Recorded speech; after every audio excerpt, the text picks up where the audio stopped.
श्री गणेशाय नमः, श्री सरस्वत्यै नमः, श्री गुरुभ्यो नमः, श्री मातृपितृभ्यो नमः, ओम श्री परमात्मने नमः.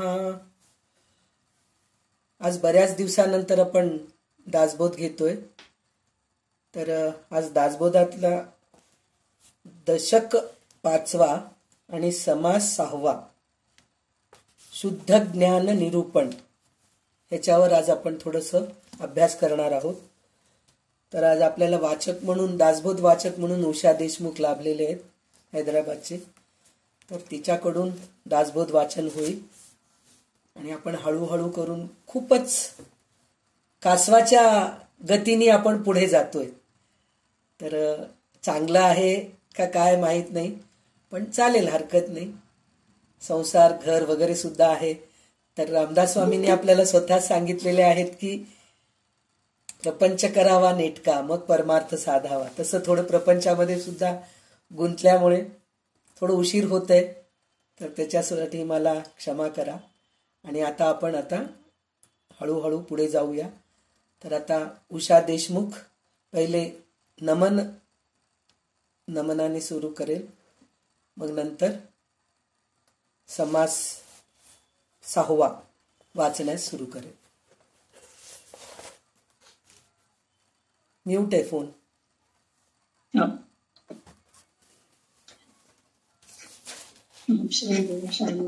गणेश शारदा चैव सद्गुरु सज्जनस्तथा आराध्य दैवतं गुह्य सर्वमे रघुनंदन. गणेश शारदा सद्गुरु संत सज्जन कुळेश्वरू सर्वही माझा रघुवीरू सद्गुरु रूपे. माझे आराध्य दैवत परम गुह्य गुह्यातीत गुह्यपणाची मात न चले जेथे. यो जातो मरुदंश जो क्षितितले संबोधयन् सज्जनान् ग्रंथन् यो रचयन् सुपुण्यजनकं श्रीदासबोधाभिकं. यः कीर्त्या पठनेन्द सर्वविदुषां स्वान्तापहारी सदा सोऽयं मुक्तिकरक्षितो विजयते श्रीरामदासो गुरु. मला वाटते अंतरी त्वा वसावे तुझ्या दासबोधासी त्वा बोध व्हावे. अपत्या परिपाववी प्रेमग्रासा महाराज या सद्गुरु रामदासा. ब्रह्मानंदं परमसुखदं केवलं ज्ञानमूर्तिं द्वन्द्वातीतं गगनसदृशं तत्त्वमस्यादिलक्ष्यम् एकं नित्यं विमलमचलं सर्वधी साक्षिभूतं भावातीतं त्रिगुणरहितं सद्गुरुं तं नमामि. गुरुर्ब्रह्मा गुरुर्विष्णु गुरुर्देवो महेश्वरः गुरुर्साक्षात् परब्रह्म तस्मै श्री गुरुवे नमः. अनेन प्रियतां देवो भगवान् जानकीपतिः श्रीरामचन्द्र पूर्वेषाम् अस्माकं कुलदैवतं. श्रोता वक्ता श्रीराम समर्थ. जय जय रघुवीर समर्थ. शुका सारिखे पूर्ण वैराग्य जाचे वसिष्ठा परिज्ञान योगेश्वराचे. कवी वाल्मिका सारिखा मान्य औता. नमस्कार माझा सद्गुरु रामदासा. जय जय रघुवीर समर्थ.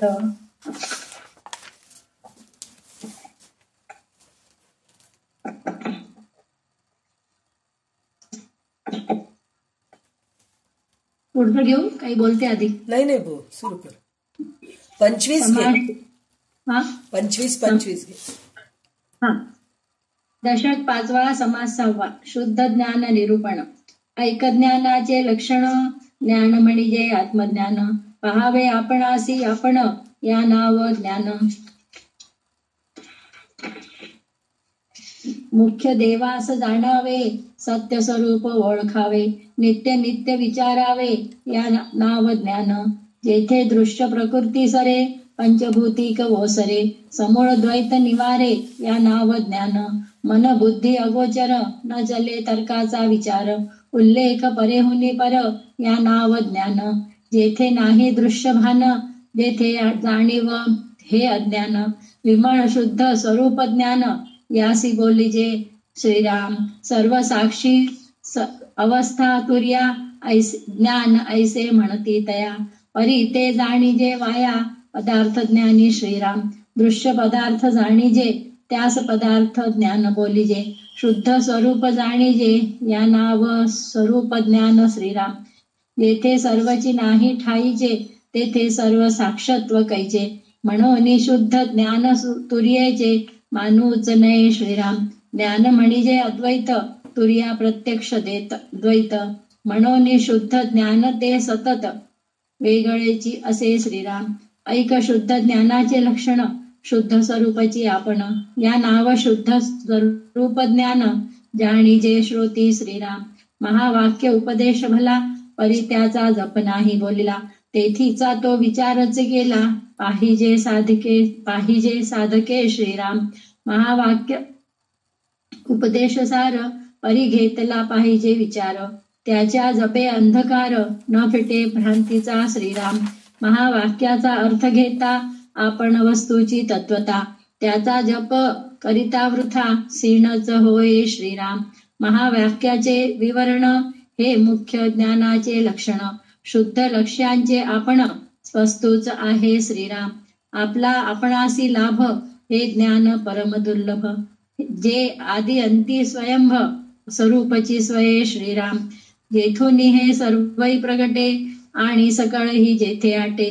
ते ज्ञान जालिया फिटे, भ्रांती बंधनाची श्रीराम. मते आणि मतांतरे, जेथे होती निर्विकारे. अतिसूक्ष्म विचारे, पाहता ऐक्य श्रीराम. जे या चराचरांचे मूळ, शुद्ध स्वरूप निर्मळ. या नाव ज्ञान केवळ, वेदांत मते श्रीराम. शोधिता आपले मूळ स्थान, सहज चिवडे अज्ञान. या नाव म्हणजे ब्रह्मज्ञान, मोक्षदायिक श्रीराम. आपणासी ओळखो जाता, अंगी बाणे सर्वज्ञता. तेथे एकदेशी वार्ता, विशेष उडे श्रीराम. मी कोण ऐसा हेत, धरून पाहता देहातीत. अवलोकिता नेमस्त, स्वरूपच होय श्रीराम. असो पूर्वी थोर थोर, जेणे ज्ञाने पैलपार. पावले ते साचार, ऐक आता श्रीराम. व्यास वसिष्ठ महामुनी, शुक नारद समाधानी. जनकाधिक महाज्ञानी, येणेच ज्ञाने श्रीराम. वाम देवादिक योगेश्वर, वाल्मिकी अत्री ऋषेश्वर. शोनकाधिक अध्यात्मसार, वेदांत मते श्रीराम. सनकाधिक मुख्य करुणी, आदिनाथ मीन गोरक्ष मुनी. आणिक बोलता वचनी, अगाध स्त्री श्रीराम. तर आता ह्याच्यामध्ये शुद्ध ज्ञान म्हणून सांगितलेले. शुद्ध ज्ञान निरूपण हे आपला समास आहे. तर हे शुद्ध ज्ञान म्हणून म्हणतात. तर शुद्ध आणि अशुद्ध असं काही नाहीये, पण शुद्ध ज्ञान याचा अर्थ असा आहे, ज्ञान आणि विज्ञान म्हणतो आपण. विज्ञान प्रत्येक गोष्टीचं ज्ञान आपल्याला घ्यायचंच असतं, कोणतंही काम करू दे. कारण ललिता सहस्रनाम मधलं 130वा श्लोकच असा आहे, इच्छाशक्ती ज्ञानशक्ती क्रियाशक्ती स्वरूपिणी म्हणून सांगितलेलं. तर इच्छाशक्ती, तर माणसाला पहिले इच्छा होते कोणत्याही गोष्टीचं, मग इच्छा झाल्यानंतर त्याचं ज्ञान आपण करतो. म्हणजे कोणत्याही गोष्टीचं राहू दे, काही आपल्याला पहिले आपल्याला क्लास जॉईन करायची इच्छा होते. क्लास जॉईन कोणचं, अध्यात्माचं क्लास म्हणा, किंवा कोणचं तरी स्तोत्र शिकायचं क्लास जॉईन करायचे. म्हणजे एक उदाहरण म्हणून सांगतेय. तर आपल्याला पहिले हे इच्छा होती की आपण हे करावं म्हणून वाटतं. त्याच्यानंतर काय होतं, इच्छाशक्ती झाली, मग ज्ञानशक्ती. ज्ञानशक्ती म्हणजे मग आता हे क्लास कुठं आहे, कुठं जावं लागतं आपल्याला, मग कोणाच्या तरी घरी जावं लागतं का, नाहीतर कुठल्या तरी इन्स्टिट्यूटमध्ये जावं लागतं का, नाहीतर घरी बसल्या बसल्या ऑनलाईन आपल्याला मिळतं का, ह्याचं ज्ञान करतो. मग ज्ञान झाल्यानंतरच आपल्याला मग क्रिया सुरू करतो. म्हणजे पहिले आपल्याला ज्ञान व्हायला पाहिजे. ज्ञान व्हायला पाहिजे म्हणजे कळून घ्यायला पाहिजे, प्रत्येक गोष्टीचं कळून घ्यायला पाहिजे. म्हणजे काय, आता आपण हे ऑनलाईन क्लास म्हणा, काही शिकायची इच्छा आहे म्हणा, तर हे झालंय शिक्षणाचं ज्ञान. तर आपल्याला स्वयंपाकाचं ज्ञान आहे, कपडे शिवायचं ज्ञान आहे, झाडांच्या बद्दल ज्ञान आहे, रसायनशास्त्राबद्दल ज्ञान आहे, गणिताचं ज्ञान आहे, असे बरेच गोष्टीचं ज्ञान असतं. पण ह्या गोष्टी सगळं आपल्याला कळून घ्यायचं म्हणून म्हणलं तर त्याला काय म्हणायचं, विज्ञान. म्हणजे हे भौतिक गोष्टी सगळं कळून जे घेतो ना आपण, ते विज्ञान आहे. पण शुद्ध ज्ञान म्हणजे काय? मी कोण आहे, मी कशासाठी जन्मलो, मी जन्मलो त्याचं साकार होतोय का नाही, मग मी जन्मल्यानंतर मी त्याचा काय उपयोग करून घ्यायला पाहिजे, हे आपल्याला कळून घ्यायला पाहिजे.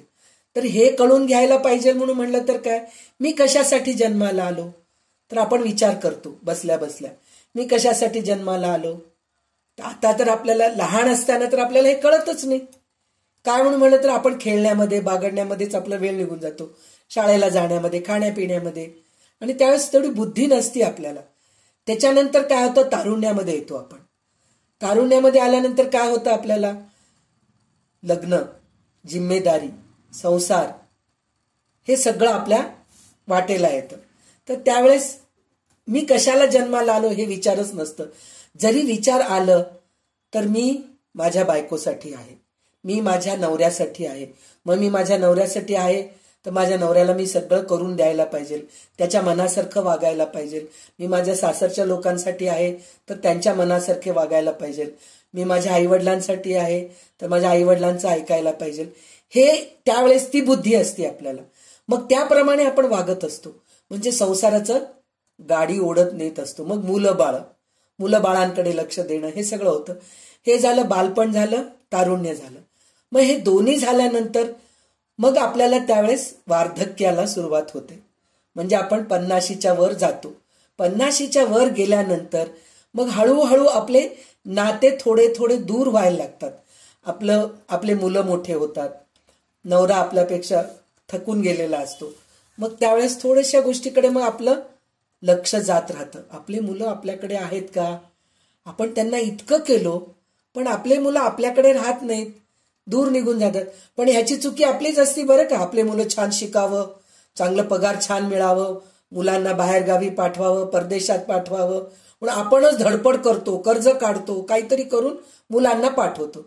मग मुलं तिकडे गेल्यानंतर तिकडल्या गोष्टीला ऍडिक्ट होऊन जातात, म्हणजे त्याच्यामध्ये समावून जातात. मग त्यांना इकडे यावं वाटत नाही. मग त्यावेळेस आपल्याला दुःख होत राहतं. आपले मुलं आपल्याकडे येत नाहीत, आपण त्यांच्याकडे जाऊ शकत नाहीत, आपल्याला बरं नाही तर कोण आपल्याला बघतील, हे सगळे विचार येत असतात आपल्या मनामध्ये. म्हणजे हे ज्ञानाची सुरुवात आहे म्हणल्यासारखं. म्हणजे काय, आता आपण हे सगळ्या गोष्टी विचार करत राहतो. मग त्यावेळेस काय वाटतं आपल्याला, हे मुलं आपले नाहीयेत, नवरा आपला नाहीये, संसार आपला नाहीये, आपण जरी नसलं तरी हे सगळं चालत असतं. मग आपण आलोत कशासाठी, आपण जगायचं कशासाठी, नैराश्यता येतं आपल्यामध्ये. आपण जगायचं कशासाठी, मुलं आपले नाहीयेत, नवरा आपला नाहीये, संसार आपला नाही, मग जगायचं कशासाठी. तर मग हे नैराश्य न येता जगायचं कशासाठी हे विचार न करता आपण काय विचार करायला पाहिजे, आपण जितके दिवस जगू तितके दिवस आपण काहीतरी कोणाला तरी उपयोगाला यायला पाहिजे, किंवा आपल्यामुळे कोणाला त्रास होऊ नये असं आपण वागायला पाहिजे. मग हे झाल्यानंतर मग हळूहळू आपल्यामुळे कोणाला त्रास होऊ नये हे विचार करता करता आपण काय करतो, मग चांगल्या गोष्टी वाचायला सुरुवात करतो, चांगल्या गोष्टी ऐकायला सुरुवात करतो. मग हळूहळू आपण कशासाठी आलो, आपण कोण आहोत, ह्या गोष्टीचं आपण ज्ञान घ्यायला सुरुवात करतो. म्हणजे काय, आपण कोण आहोत, म्हणजे कोहम. रमण महर्षी जसे त्यांचं हेच विचार, जसं शंकराचार्यांचं अद्वैत म्हणून म्हणतात, तसंच यांचं रमण महर्षींचं कोहम म्हणजे कोण आहे, मी कोण आहे, मी कोण आहे हे विचार करणं. म्हणजे मी कोण आहे हे विचार करणं म्हणजे मी कशासाठी जन्माला आलो. तर मी जन्माला आलो, मी भगवद्गीता शिकवायला जन्माला आले नाही, मी दासबोध सांगायला जन्माला आले नाही, मी ललिता सहस्रनाम सांगायला जन्माला आले नाही. मी जन्माला आले माझं चांगलं करण्यासाठी मी जन्माला आले. माझं चांगलं करण्यासाठी मी जन्माला आले याचा अर्थ काय, म्हणजे मी ह्या जन्मी सगळं काही चांगलं करून, आतापर्यंत मी जे काही चुकीचं वागले, म्हणजे काही अजाणतेपण, म्हणजे मला कळत न कळत मी केले. काही वेळेस आपल्याला कळतं चुकलो म्हणून परत चुकी करतो, पण थोड्या दिवसानंतर मग ती चुकी आपल्याला कळाल्यानंतर ती चुकी आपण करत नाही. त्याचप्रमाणे मग कळत न कळत झालेल्या चुक्याची आपण पश्चाताप करून पुन्हा न व्हायसारखं वागून आता आपण सगळं चांगलं वागायला पाहिजे. आणि सगळ्यात महत्वाचं म्हणजे मी सतत भगवंताच्या चिंतनामध्ये राहते. आज मी भगवद्गीता रोज एक अध्याय वाचतेय. आपण ते हेच केलोय की आपण दररोज एक भगवद्गीताचा अध्याय वाचायलाच पाहिजे. पण ते वाचून काय उपयोग? नुसतं डोळ्याच्या खालून अक्षरं जात आहेत आणि माझं आजचं एक पाठ झालंय, आपण ग्रुपवर टाकून देतो, माझा आज 5वा अध्याय झालाय, माझा 6वा अध्याय झालं. त्याच्यापेक्षा एक एक श्लोकाचं अर्थ, आज मी 5वा अध्याय वाचतेय, 5व्या अध्यायामधलं कमीत कमी एक श्लोकाचा अर्थ तरी मी कळून घेतेय. म्हणजे ते एक श्लोकाचा अर्थ कळालं म्हणून म्हणलं तर आपण त्याप्रमाणे वागायला सुरुवात करतो. म्हणजे भगवद्गीताचं एक एक श्लोक ज्ञानच आहे. त्याच्यामध्ये शुद्ध ज्ञान, नुसतं ज्ञान नाहीये. जसं इथं शुद्ध ज्ञान निरूपण म्हणून आपल्याला रामदास स्वामी सांगत आहेत, तर त्याचप्रमाणे त्यात सगळं शुद्ध ज्ञानच आहे. नाही, आपल्याला ते जमत नाहीये. कमीत कमी दासबोधातली एक ओवी अनुभवायला पाहिजे. दासबोध उघडा, कुठलंही पान काढा, त्याच्यामधलं एक ओवी घ्या, त्याच्यामध्ये ज्ञानच आहे. म्हणजे शुद्ध ज्ञान म्हणजे काय? आपण कुठलं तरी एक गोष्टीचं त्याच्यामधलं सार आपण कळून घ्यायचं, कळून घेऊन त्याचं चिंतन करायचं, मनन करायचं आणि त्याप्रमाणे वागायला सुरुवात करायला पाहिजे. तर ह्याला शुद्ध ज्ञान म्हणतात. तर प्रत्येक जण मला ज्ञान आहे, डॉक्टरला बघतो आपण, डॉक्टरला बघितलं की आपल्याला काय वाटतं? तो किती ज्ञानी आहे.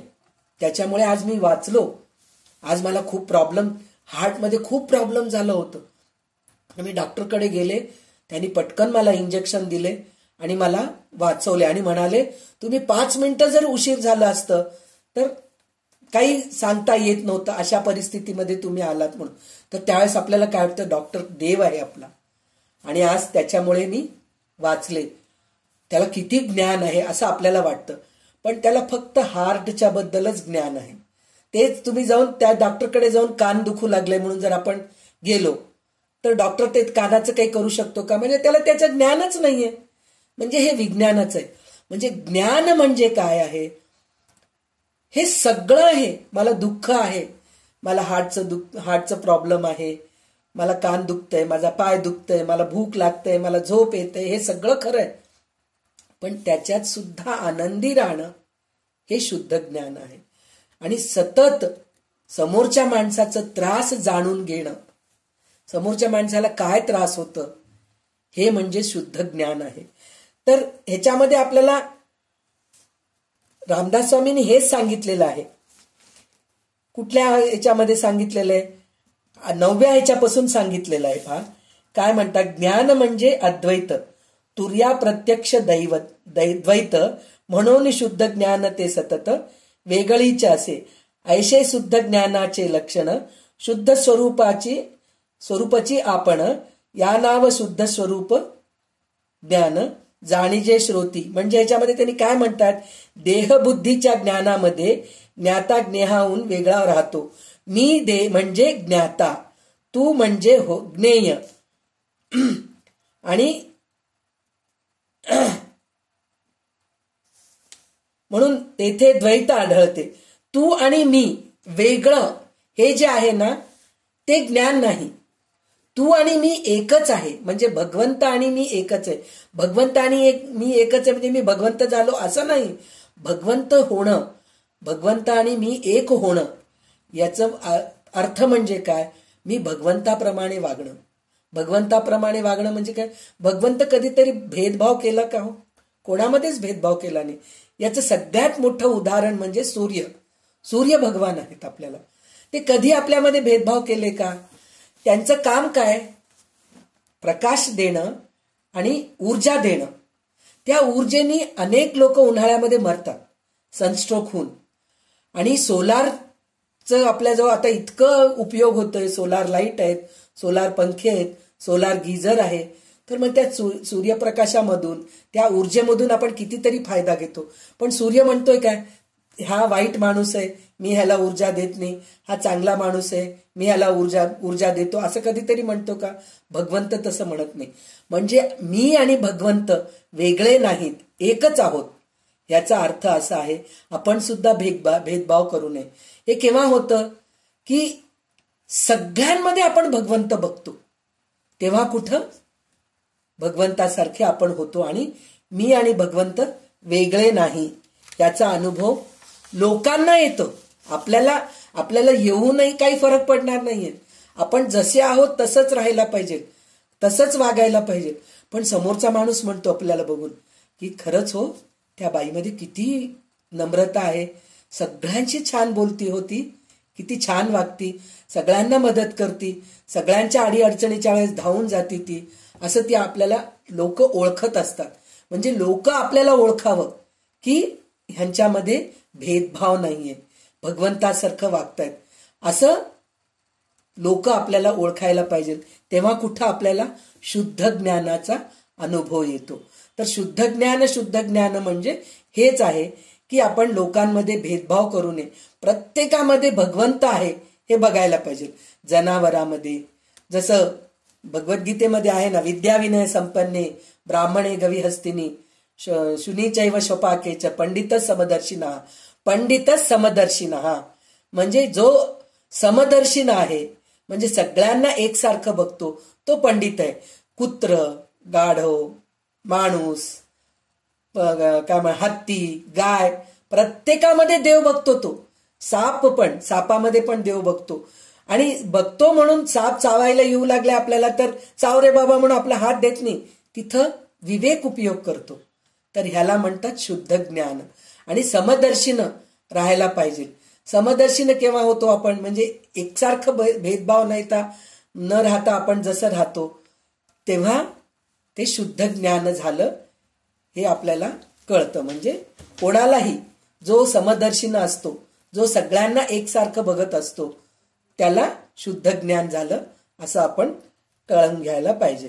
तर आता पुढचे 26वे आपण शब्दशः अर्थ घेत नाहीयेत, त्याच्यातलं सार घेतोय आपण. ह्या 25 ओवींचं सार हेच आहे की शुद्ध ज्ञान म्हणजे काय, समदर्शीनं राहायला पाहिजे, एकसारखं सगळ्यांशी वागायला पाहिजे, भेदभाव नकोय, हे शुद्ध ज्ञानाचे लक्षण आहे. तर आता पुढचे 25 ओवी वाच.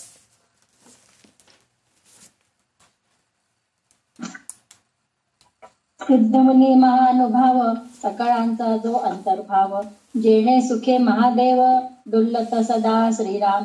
जे वेदशास्त्रांचे सार सिद्धांत धादांत विचार, ज्याची प्राप्ती भाग्यानुसार भाविकास होय श्रीराम. साधू संत आणि सज्जन भूत भविष्य वर्तमान, सर्वत्रांचे गुह्य ज्ञान ते सांगिजेल आता श्रीराम. तीर्थे व्रते तपे दाने जे न जोडे धूम्रपाने, पंचाग्नी गोरांजने जे प्राप्त नव्हे श्रीराम.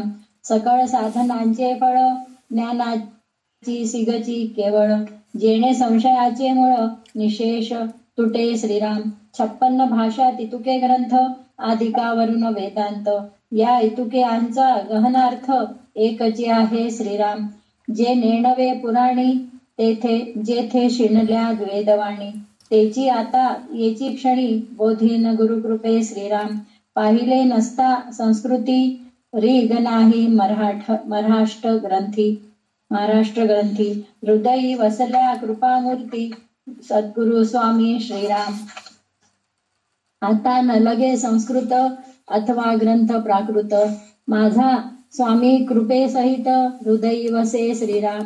न करिता वेदाभ्यास अथवा श्रवण सायास, प्रयत्नी विण सौरस सद्गुरु कृपा श्रीराम. ग्रंथ मात्र महाराष्ट्र त्याहून संस्कृत श्रेष्ठ, त्या संस्कृतामध्ये स्पष्ट थोर तो वेदांत श्रीराम. त्या वेदांता परते काही सर्वथा श्रेष्ठ नाही, जेथे वेदगर्भ सर्वही प्रगट झाला श्रीराम. असो ऐसा जो वेदांत, त्या वेदांताचाही मतितार्थ, अति गहन जो परमार्थ तो तू ऐक आता श्रीराम. अरे गहनाचेही गहन ते तू जाण सद्गुरु वचन, सद्गुरु वचने समाधान नेमस्त आहे श्रीराम. सद्गुरु वचन तोची वेदांत, सद्गुरु वचन तोची सिद्धांत, सद्गुरु वचन तोची धादांत, सप्रचित आता श्रीराम. जे अत्यंत गहन माझ्या स्वामींचे वचन, जेथे माझे समाधान अत्यंत झाले श्रीराम. ते हे माझे जीवनाचे गुज, मी सांगून म्हणतो तुझ. जरी अवधान देसी मज, तरी आता येच क्षणी श्रीराम. शिष्य म्लान वदने बोले, धरिले सुदृढ पावले. मग बोलो आरंभिले, गुरुदेवे श्रीराम. आम ब्रह्मास्मी महावाक्य, येथीचा अर्थ अतर्के. तोही सांगतो ऐक, गुरु शिष्ये जेथे श्रीराम. ऐक शिष्या येथीचे वर्म, स्वयेतूची आहेसी ब्रह्म. हे विषयी संदेह भ्रम, धरूच नको श्रीराम. नवविधा प्रकारे भजन, त्यात मुख्य ते आत्मनिवेदन. हे समग्र प्रकारे कथन, की जेल आता श्रीराम. निर्माण पंचभूते चिये, कल्पांती नासती यथान्वये. प्रकृती पुरुष जिये, तेही ब्रह्म होती श्रीराम. शुद्ध पदार्थ आटता, आपणाही नुरे तत्वता. ऐक्य रूपे ऐकता, मुळीच आहे श्रीराम. सृष्टीची नाही वार्ता, तेथे मुळीच ऐक्यता. पिंड ब्रह्मांड पाहतो आता, पाहो जाता दिसेल कोठे श्रीराम.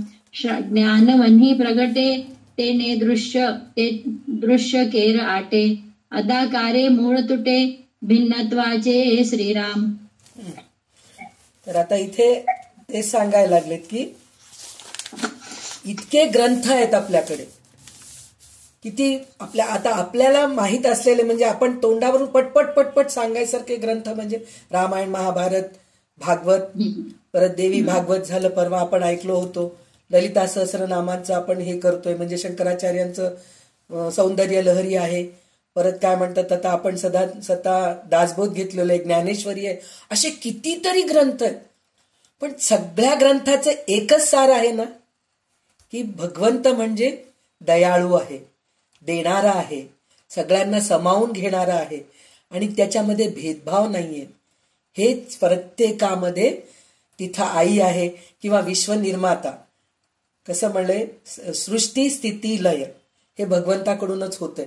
म्हणजे तुम्ही देवी भागवत वाचू लागलात, ललिता सहस्रनाम वाचू लागलात किंवा सौंदर्य लहरी वाचू लागलात, तर तिथं काय म्हणतात, ही भगवती माता आहे. माताशिवाय हेच निर्माण होत नाही, जगच निर्माण होत नाही. आईशिवाय माणसं झालेच नाहीत, कुठून तरी हेच होणार आहे. म्हणजे जगन्माता आहे ती, असं म्हणून सांगितलेलं आहे. परत आपण इकडं आलो, भागवत, भगवद्गीता ह्याच्यामध्ये आलो, तर विष्णू स्वतः निर्माण केलेले आहेत असं म्हणून म्हणतो. परत आपण शंकराचं, शिवाचं आपण जर अभ्यास करायला घेतलो ग्रंथ, तर त्याच्यामध्ये काय म्हणतात, शंकरासारखा शिवामुळेच सगळं काही जग निर्माण झालेलं आहे. म्हणजे काय इतके ग्रंथ आहेत. म्हणजे काय, आपण इतके ग्रंथ वाचल्यानंतर सुद्धा आपल्याला शुद्ध ज्ञान झालं नाही, त्याचा काही अर्थच नाहीये. म्हणजे कुठला तरी म्हणजे एक ग्रंथ घ्या आणि त्याचं नीट अभ्यास करा आणि त्याच्यातलं सार घेऊन त्याचं पूर्ण मर्म कळून घ्या, त्याचा अर्थ कळून घ्या. मग तुम्ही दुसरे कुठलेही ग्रंथ वाचा, तर त्याच्यामध्ये तुम्हाला काहीही वेगळेपणा जाणवत नाही. सगळ्यामध्ये एकच आहे.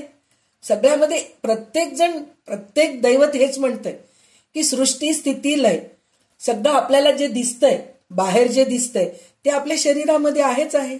जसं पिंडी ते ब्रह्मांडी म्हणून म्हणतायत ना, तर पिंडी ते ब्रह्मांडी, ब्रह्मांडी ते पिंडी, म्हणजे आपल्यामध्ये जे आहे ते बाहेर आहे. तर पंचमहाभूते आपल्याला दिसतात, बाहेर दिसतात. काय काय दिसतं पंचमहाभूतामध्ये? आकाश तत्व हे आपलं शब्द आहे. पोकळी आहे म्हणूनच आपण बोलू शकतो. तोंड बंद केलो तर आपण बोलू शकतो का? म्हणजे पोकळी नाहीये, तोंड बंद केलो बोलू शकत नाही आपण. तर पोकळी आहे, आकाश आहे म्हणून आपण बोलू शकतो. हे शब्द पोकळी आहे आपल्यामध्ये. नंतर काय आहे? पाणी. आपल्या शरीरामध्ये पाणी आहे. पाणी जर नसलं, डिहायड्रेशन झालं, हो सलाईन चढवा असं म्हणतात की नाही आपल्यामध्ये, हे आहेच आहे. त्याच्यानंतर अग्नी. अग्नीचं काय? ऊर्जा, गरम. जर आपलं शरीर थंड पडलं तर मृत म्हणून हे करून टाकतात आपल्याला. गेली, थंड झाली ती बाई, संपलं. असं म्हणतात. म्हणजे आपल्यामध्ये ऊर्जा राहायला पाहिजे. अग्नी हे पंचमहाभूतातलं अग्नी. पृथ्वी तत्व म्हणजे जडतत्व, आपल्यामध्ये जडतत्व आहेच आहे. पूर्ण शरीरामध्ये पृथ्वी तत्व आहेच आहे आपल्यामध्ये. मांस म्हणा किंवा हाडं म्हणा हे आहे म्हणूनच आपण आहोत. मग त्याच्यानंतर काय, आकाश झालं, पृथ्वी झालं, जल झालं, अग्नी झालं, वारा. वारा म्हणजे आपण श्वासोश्वास घेतोच आहेत. तर श्वासोश्वासाशिवाय आपण जगू शकत नाही. म्हणजे पिंडी ते ब्रह्मांडी. आपल्याला असं वाटतं की आपण वेगळे आहोत, विश्व वेगळे आहे, लोक वेगळे आहेत. आणि तुम्ही प्रत्येकामध्ये पहा, सगळ्यांमध्ये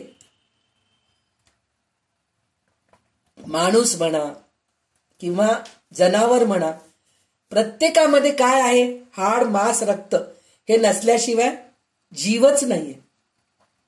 तर हे जाणून घेऊन आपण सगळ्यांमध्ये भगवंत आहे हे कळून घेणं तेच शुद्ध ज्ञान आहे.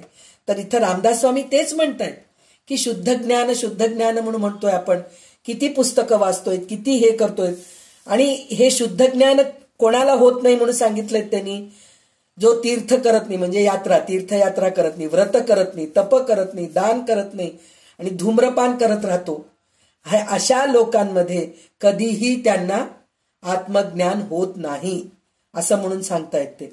मग त्याच्यानंतर काय म्हणलंय ते, अहम ब्रह्मास्मी म्हणजे काय, मीच ब्रह्म आहे, माझ्यासारखं कोणी नाही. म्हणजे मीच ब्रह्म आहे याचा अर्थ काय, मीच भगवंत आहे. मीच भगवंत आहे म्हणजे काय, आता आहेत कितीतरी लोक असे संत, मोठे मोठे संत असे आहेत, अहम ब्रह्मास्मी म्हणून असं करून बसलेले असतात, दान देण्यासाठी म्हणून, हे करण्यासाठी म्हणून. तर ते दिखावा, म्हणजे मी कोणालाही नाव ठेवत नाही, क्षमा करा मला, मी कोणत्याही संत सज्जनांना नाव ठेवत नाही, पण दिखावा करणं हे शुद्ध ज्ञान नाहीये. काही न करता सरळ आपसूक घडत राहतं ते खरं शुद्ध ज्ञान आहे. म्हणजे अहम ब्रह्मास्मीचा अनुभव त्याला येतो आणि तसा तो वागत राहतो, तेव्हा तो अहम ब्रह्मास्मी म्हणू शकतो असं आहे. तर त्याच्यामध्ये काय म्हणून सांगितलंय, तू स्वतः परमात्म स्वरूप आहेस असे सांगून मग आत्मज्ञानाचे सर्व अंगाने वर्णन केले. आणि याच्यामध्ये त्यांनी काय वर्णन केलेले आहेत, ह्याच्या अगोदर आपण नवविधा भक्ती बघितलो. तर नवविधा भक्तीमध्ये सगळ्यात शेवटचं काय आहे, त्याच्यामध्ये सगळ्यात शेवटचं काय म्हणलेलं आहे ते आत्मनिवेदन. दास्य भक्त आहे, आपल्याला श्रवण आहे, कीर्तन आहे, स्मरण आहे, पादसेवन आहे, अर्चना आहे, वंदन आहे, दास्य आहे, सख्य आहे आणि सगळ्यात काय आहे आत्मनिवेदन. आत्मनिवेदन हेच शुद्ध ज्ञान आहे. शुद्ध ज्ञान म्हणजे आपण दास्यत्व करू शकतो, म्हणजे देवाची सेवा करू शकतो. पण नुसतं सेवा करून उपयोग नाही ना, सेवा करतच आहोत आपण पण काही उपयोग नाही.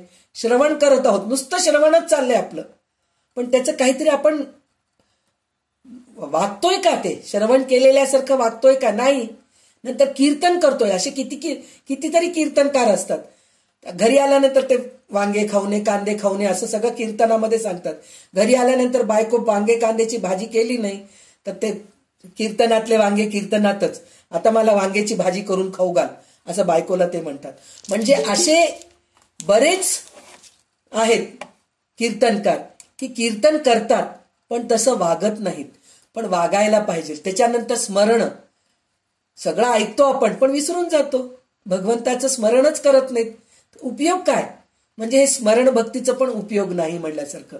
मग पादसेवन, इतकी गुरुची सेवा करतो, इतकी गुरुची सेवा करतो, पण गुरु सांगितलेलं आपल्याला काही डोक्यात जात नाही, मग त्याचाही उपयोग नाहीये. नंतर अर्चन म्हणजे पूजा करणं, हे सगळं करतो पण पूजा करताना चिडचिड चिडचिड चिडचिड. आज महादेवाचं पूजा करतोय, आज सोमवार आहे, तू बेलच आणले नाहीस, तू पांढरे फुलंच आणली नाहीस, काय उपयोगाचं नाही, पाणीच नाहीये, हेच नाहीये, हे चिडचिड चिडचिड करत पूजा करणं, अर्चन करणं, त्याचा उपयोगच नाही ना. अर्चन करणं म्हणजे काय, लीन होऊन जाणं. काही नसलं तरी मी भगवंताची पूजा करतोय, मानस पूजा. अर्चन भक्तीमध्ये मानस पूजाला खूप महत्व आहे. तर मानस पूजा करत मी त्या ह्याच्यामध्ये आनंदामध्ये आहे, तसं राहणं ते उपयोगाचं आहे. त्याच्यानंतर वंदन, नमस्कार करतो, हात जोडून नमस्कार करतो, पण मनामध्ये सगळे वाईट विचारच आहेत, मग त्याचाही उपयोग नाही. दास्य, दास बनून राहतो, त्यांचे पूर्ण दास बनून राहतो, पण त्यांचं मनामध्ये सगळं. आता असे कितीतरी बिचारी सेवक असतात, पैशाची गरज असते, म्हणजे त्यांच्याकडे जाऊन सेवा करत असतात. असे गुरु संतांकडे सुद्धा असे कितीतरी शिष्य असतात की दास्यत्व पत्करतात त्यांच्याकडे जाऊन. त्याचं कारण काय? त्यांना जेवायला मिळत नाही. बाहेर गेलं तर त्यांना कोणी जेवू घालत नाहीत, खाऊ घालत नाहीत, पिऊ घालत नाहीत. तर तिथं गेलं तर जेवायला तरी मिळतं कमीत कमी, म्हणून ते दास्यत्व पत्करतात. तसंही उपयोगाचं नाही. नंतर सख्य मित्रासारखं राहतात, नंतर खंजीर खुपसतात. असेही कितीतरी मित्र असतात. पण हे सगळं जरी आहे, सगळं केल्यानंतर आत्मनिवेदन म्हणजे त्याला संपूर्ण शरणागती जाणं. तुम्ही गुरुकडे जा, राजाकडे जा, कुणा मित्राकडे जा, पूर्ण शरणागती गेल्यानंतर ते काय करतात? सगळं काही विसरून देऊन त्याला लेकरासारखं सांभाळतात. म्हणजे काय? भीक मागणं. जाऊन आपण भीक मागतो की नाही, लोकांना भिकारी येऊन आपल्याला भीक मागतो. भीक मागितलं की आपण काय करतो? 10 रुपये देतो त्याला. आता 10 रुपये देतो. पहिले 1 रुपये, 4 आणे, 8 आणे असे सिक्के देत होतो. आता 10 रुपये सुद्धा त्यांना कमी पडतात. गुगल पे कर म्हणून म्हणतात. असे भिकारी सुद्धा आहेत. तर आपण 10 रुपये दिल्यानंतर काय करतो? विसरून जातो त्या भिकारीला. दिलं तो काय उपयोग करतोय? सिगरेट पितो काय, जेवतोय काय, आपल्या मुलाबाळांना खाऊ घालतोय काय, आपण त्या सगळ्या गोष्टीकडे लक्ष देत नाहीत. पण तेच आपला मुलगा आपल्याकडे राहिल्यानंतर आपण काय करतो? मुलाचं सगळं बघतो. मुलाला शाळेला घालतो, मुलाला शाळेत घालतो. मुलाला शाळेत घातल्यानंतर कोणते पुस्तकं लागतात, काय लागतं, दप्तर लागतं का, बूट लागतात का, युनिफॉर्म लागतं का, मग त्याला जेवण्याची व्यवस्था, त्याची खाण्याची व्यवस्था, त्याला बरं नसताना हॉस्पिटलला घेऊन जाणं, त्याचं आवडीनिवडीचं पाहणं, हे सगळं करतो. कशासाठी करतो? आपण मुलगा आहे, आपला मुलगा आहे म्हणून आपण करतो. त्याचप्रमाणे आपण भगवंताचे मुलं व्हायला पाहिजे. म्हणजे आत्मनिवेदन. जेव्हा भगवंताचं मूल म्हणून आपण जगतो त्यावेळेस शुद्ध ज्ञान होतं आपल्याला. शुद्ध ज्ञान होणं म्हणजे काय? भगवंताचं मूल म्हणून जगायला पाहिजे आपण. भगवंताचं भक्त म्हणून जगायची गरज नाहीये. भगवंताचं मूल, मी भगवंताचा अंश आहे, भगवंतच माझे सगळे काही आहेत, हे जर आपल्याला कळायला लागलं तर तेव्हा हे भगवंताचं आपल्याला कृपा होते. भगवंताची कृपा आपल्यावर होते आणि आपल्याला शुद्ध ज्ञान होऊन मग आपण काय होतो? भगवंताचं ऐक्य होऊन जातो, एक होऊन जातो. भगवंत आणि मी वेगळे नाही असं आपण त्याच्याबरोबर होऊन जातो. तर आता ह्याच्या पुढचे 25 ओवी वाच.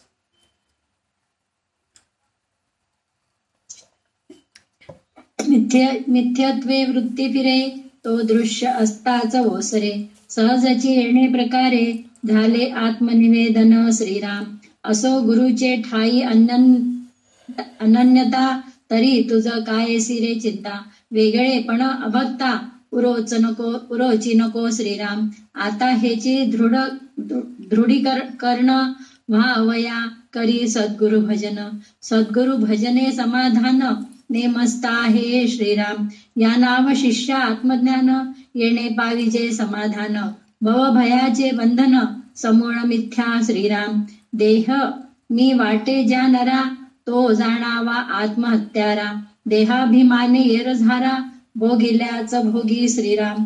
असो चहू देहा वेगळा, जन्मकर्मासी निराळा. सकळ आबाळ गोबळा, सबाह्य तू श्रीराम. कोणासीच नाही बंधन, भ्रांतीस्तव भुलले जन. दृढ घेतला देहाभिमान, म्हणोनिया श्रीराम. शिष्या एकांती बैसावे, स्वरूपी विश्रांतीस जावे. तेणे गुणे दृढावे, परमार्थ हा श्रीराम. अखंड घडे श्रवण मनन, तरीच पाविजे समाधान. पूर्ण झालिया ब्रह्मज्ञान, वैराग्य भरे अंगी श्रीराम. शिष्या मुक्तपणे अनर्गळ, करिसी इंद्रिये बाष्कळ. तेणे तुझी तळमळ जाणार नाही श्रीराम. विषयी वैराग्य उपजले, तयासीच पूर्ण ज्ञान झाले.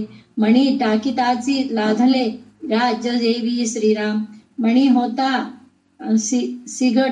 चिगटाचा, लोभ धरुनिया तयाचा. मूर्खपणे राज्याचा, अभेर केला श्रीराम. ऐक शिष्या सावधान, आता भविष्य मी सांगेन. दया पुरुषास हे जे ध्यान, तया असीच तेची प्राप्त श्रीराम. म्हणून जे अविद्या सांडून धरावी सुविद्या, तेणे गुणे जगद्वंध्या पाविजे शीघ्र श्रीराम. सन्य पाताचेनी दुखे, भयानक दृष्टीस देखे, औषध घेताची सुखे, आनंद पावे श्रीराम. तैसे अज्ञान सन्यपाते, मिथ्या दृष्टीस दिसते, ज्ञान औषध घेता ते मुळीच नाही श्रीराम. मिथ्या स्वप्ने ओसळला, तो जागृतीस आणिला, तेने पूर्वदशा पावला, निर्भय जय श्रीराम. मिथ्याच परी सत्य वाटले, तेने गुणे दुःख झाले, मिथ्या आणि निरसले, हे तो घडे ना श्रीराम. मिथ्या आहे जागृतासी, परी वेढा लाविले निद्रिस्तांसी, जागा झालिया दयासी, भयेची नाही श्रीराम. परी अविद्या झोप येत भरे सर्वांगी काविरे, पूर्ण जागृती श्रवणद्वारे नमन करावी श्रीराम. जागृतीची ओळखण ऐकतयाचे लक्षण, जो विषयी विरक्त पूर्ण अंतरापासूनी श्रीराम. जेणे विरक्ती न यावे, तो साधक ऐसे जाणावे, तेणे साधन करावे थोरवी सांडुनी श्रीराम. साधन न मने दयाला, तो सिद्धपणे बद्ध झाला, त्याहुनी मुमुक्ष झाला ज्ञानाधिकारी श्रीराम. तव शिष्ये केला प्रश्न, कैसे बद्ध मुमुक्षाचे लक्षण, साधक सिद्ध ओळखण कैसी जाणावी श्रीराम. याचे उत्तर श्रोत्यांसी दिधले पुढिये समासी, सावध श्रोती कथेसी अवधान व्हावे श्रीराम. इति श्रीदासबुधे गुरु शिष्य संवादे शुद्ध ज्ञान निरूपण नाम समास 6वा. श्रीराम समर्थ श्रीराम. तर आता ह्याच्या पुढे त्यांनी काय सांगितलंय की आपण आता म्हणलो ना, भेदभाव राहू नये, तेव्हा कुठं आपण भगवंत बनतो. अहम ब्रह्मास्मी हे वाक्य खरं होतं आणि भगवंतासारखं आपण वागू लागलो म्हणलं तरच भगवंताचं आपलं एक ऐक्य झालं. हे आपण आतापर्यंत हे केलं. तर आता ह्याच्या पुढे त्यांनी काय सांगितलंय, आपल्या इंद्रियांना दिसणारे दृश्य विश्व हे मिथ्या आहे असे पटले म्हणजे ब्रह्मज्ञान झाल्यासारखं, शुद्ध ब्रह्मज्ञान झाल्यासारखं. म्हणजे आपल्या दृश्याला जे जे दिसतंय, जे दिसतं ते नासतं, जे दिसतं ते जातं. म्हणजे प्रत्येक गोष्ट, झाड राहू दे, पर्वत राहू दे, गाडी राहू दे, बंगला राहू दे, माणूस राहू दे, जे जन्माला आलेत ते जाणार आहे, हे ज्ञान आपल्याला व्हायला पाहिजे. आपण काय करतो, त्या गोष्टीला धरून बसतो. म्हणजे काय, जे जन्माला आले ते जाणार आहे हे आपल्याला माहीत असतं हे आपल्याला माहित आहे. जन्माला आलेला माणूस मरणार आहे हे माहित आहे, पण मूल आहे आपलं, त्याच्यावर आपण इतकं प्रेम जडून धरून बसतो की त्याला काही झालं तरी आपल्याला खूप तडपड होत राहतं. त्याला काही ताप आलं की आपल्याला त्रास होतो. अरे बापरे, कसं होईल याचं, मी कसं करू, ह्या डॉक्टरकडे जाऊ का. अरे करायला पाहिजे, प्रयत्न तर करायलाच पाहिजे. ताप आलंय, काही त्याला जखम झालेली आहे तर त्याचं प्रथमोपचार करायला पाहिजे, फर्स्ट एड करायला पाहिजे, मग डॉक्टरकडे घेऊन जायला पाहिजे, हे सगळं करायला पाहिजे. पण त्याच्याने इतकं आपण चलबिल होऊन जातो की दुसऱ्याकडे लक्षच राहत नाही. मग आपलं जेवण्याकडे लक्ष राहत नाही, आपल्या शरीराकडे लक्ष राहत नाही. पण हेच जर भगवंताबद्दल आपण करू लागलो, भगवंताचं नामस्मरण करू लागलो, भगवंतांचं चिंतन करू लागलो, कुठल्या तरी एका ओवीचं, कुठल्या तरी एका श्लोकाचं अर्थाचं आपण चिंतन करू लागलो, चिंतन करत करत आपण आपलं शरीर विसरून जायला पाहिजे.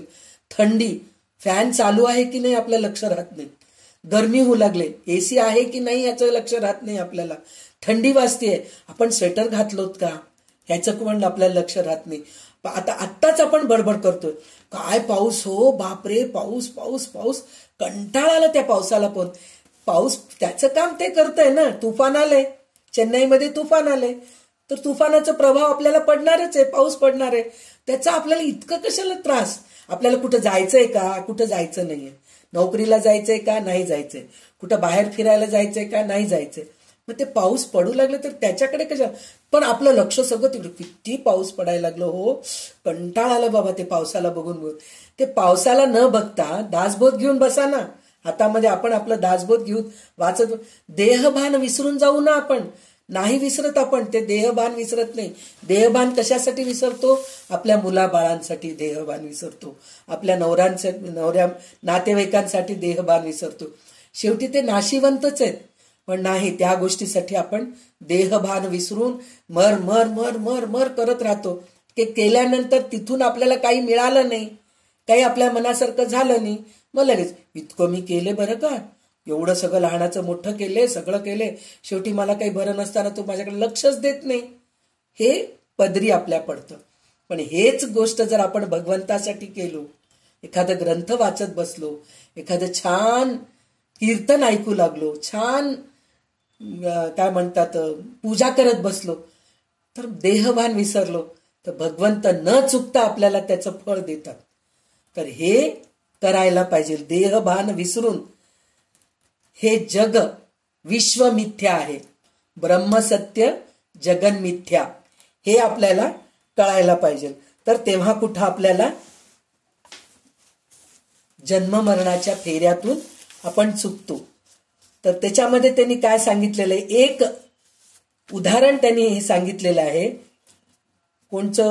कोणती ओवी म्हणजे 61व्या ओवीमध्ये असं सांगितलेलं आहे की एक राजा असतो म्हणे, त्याच्याकडे एक माणूस येतो. माणूस येऊन त्यानं काय करतो, एक मणी दाखवतो. मणी दाखवून म्हणतो, हे मणी इतकं प्रभावशाली आहे, ते चमकत असतं मणी, तर हे प्रभावशाली मणी आहे.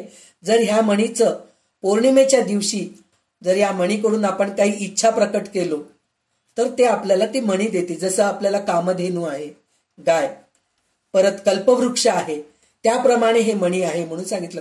म्हणजे त्या कल्पवृक्षाखाली आपण बसलं की आपण जे मागितलं आपल्याला मिळतं. कामधेनू आहे, तिला जे काही गाय आपण तिच्याकडे काही आपण इच्छा केलो तर ती गाय आपल्याला देते, असं हे मणी आहे असं सांगतात. तर राजा बेचारा हे असतो, म्हणतो बरं हरकत नाही, मी घेतो हे मणी, तुला काय पाहिजे ह्याच्या बदली. तर तो विकणारा माणूस काय म्हणतो की मला तुझं संपूर्ण राज्य दे आणि तू हे मणी घे म्हणून म्हणतो. म्हणलं तर त्यावेळेस ते मणी ते राजा घेतो आणि पौर्णिमा आलं की त्या मणी समोर ते इच्छा प्रकट करतो तो. तर ते मणी इतकं चमकदार चांगलं असतं तर त्याच्याकडून मिळत नाही. मग त्यावेळेस राजा निराश होतो आणि परत ते त्या माणसाकडे जातो, जाऊन म्हणतो मला तुझी मणी नको, माझं राज्य मला देऊन टाक. तर इथं ह्याचं तात्पर्य काय आहे, मणी विकणारा, मणी देणारा कोण आहे, भगवंत आहे आपल्याला. तर ते मणी कसं चमकदार आहे, म्हणजे आपल्याला सगळ्या गोष्टी, चमकदार गोष्टी सगळं भगवंत आपल्याला देतच आहे ना. गाडी देते, बंगला देते, घर काय म्हणतात, नातेवाईक देत आहेत, मूलबाळ देत आहे, हे सगळं चमकदारच आहेत. मग त्याच्यामध्ये आपण भुलून जातो ना. पण त्यांच्याकडून आपल्याला काही नाही मिळालं की परत आपण भगवंताकडे जातो. भगवंताकडे जाऊन म्हणतो मला त्या मणीकडून काही मिळालं नाही, भगवंता आता तूच मला काहीतरी दे. तर भगवंत इतका दयाळू आहे की बाबा तू ते सगळं सोड, माझ्याकडे ये, मी हे करतो म्हणून सांगतो. तर त्याच्यासाठी म्हणून भगवंताचंच आपण सतत चिंतन करत राहिलो तर आपल्याला भगवंत सगळं काही देतात.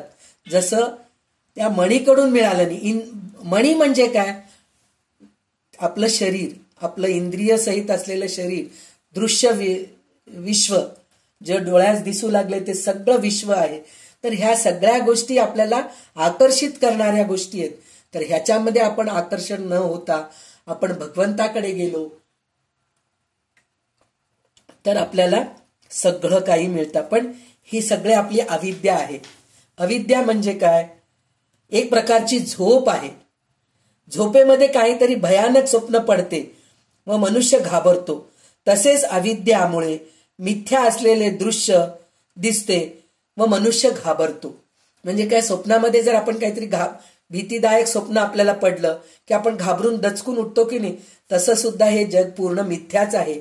ह्याला पाहून सुद्धा आपण घाबरूनच जातो. म्हणजे मिळालं तेव्हा सगळं चांगलं वाटतं, पण नंतर आपल्याला मिळत नाही त्यावेळेस मात्र घाबरून जातो. त्यावर उपाय काय आहे की माणूस जागं व्हावं, म्हणजे झोपेतून. अविद्येमधून विद्येमध्ये यायला पाहिजे. अविद्या म्हणजे झोप, जाग होणं म्हणजे विद्या, ज्ञान होणं. दृश्य मिथ्या आहे हे पटवून त्याबद्दल विरक्ती उत्पन्न होणे यालाच जागेपण म्हणतात, यालाच ज्ञान घेणे असे म्हणतात. तर आता ह्याच्यानंतर आपल्याला रामदास स्वामी बद्ध, मुमुक्ष, साधक आणि सिद्ध हे काय आहे हे पुढच्या 4 समासामध्ये आपल्याला सांगत आहेत. तर बद्ध म्हणजे काय? बुद्धी नसलेला, एकदम बद्ध. काय बद्ध आहे बाबा हा माणूस, काहीच कळत नाही याला. म्हणजे काय? देव म्हणजे काय? धर्म, आपलं धर्म काय आहे? दान धर्म काय काय आहे? म्हणजे आता हे पुरुषार्थ आहेत, अर्थ मोक्ष म्हणून जे आहे ना, धर्म अर्थ काम मोक्ष, हे काय आहे? 4 मुक्ती आहेत, सायुज्य मुक्ती, स्वरूपता, सलोकता, हे सगळं जे आहे हे काहीच माहित नाही त्याला. नवविधा भक्ती म्हणजे काय आहे? त्रिगुण काय आहेत? सत्व रज तम काय आहे? हे काहीच माहित नाही त्याला. फक्त जेवतोय, खातोय, संसार करतोय, बस संपलं. असा जो माणूस आहे तो बद्ध आहे. म्हणजे हे आपल्याला पुढे एक एक म्हणजे बद्ध पासून आपण मुमुक्षू होतो, मुमुक्षू नंतर साधक होतो, साधक नंतर सिद्ध होतो. हे कसं काय होत जातं हे पूर्ण आपल्याला आता पुढच्या 4 समासामध्ये आपल्याला रामदास स्वामी सांगितलेले आहेत. तर आता आपण बद्ध लक्षण हे समास घेणार आहोत. तर ह्याच्यामध्ये 50 ओवी आहेत, तर हे पण 25-25 ओवीच घे. कारण आपल्याला आता हे बद्ध म्हणजे काय आहे हे आपल्याला कळून घ्यायचंय.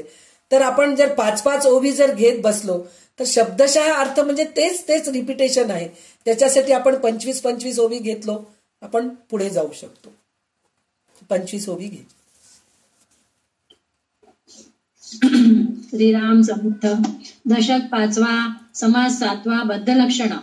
सृष्टी जे का चराचर, जीव दाटले अपार, परिते अवघे 4, बोली जेती श्रीराम. ऐकतयांचे लक्षण 4 ते कोण कोण, बद्ध मुमुक्ष साधक जाण, 4था सिद्ध श्रीराम. या 4घां विरहित काही, सचराचरी 5वा नाही.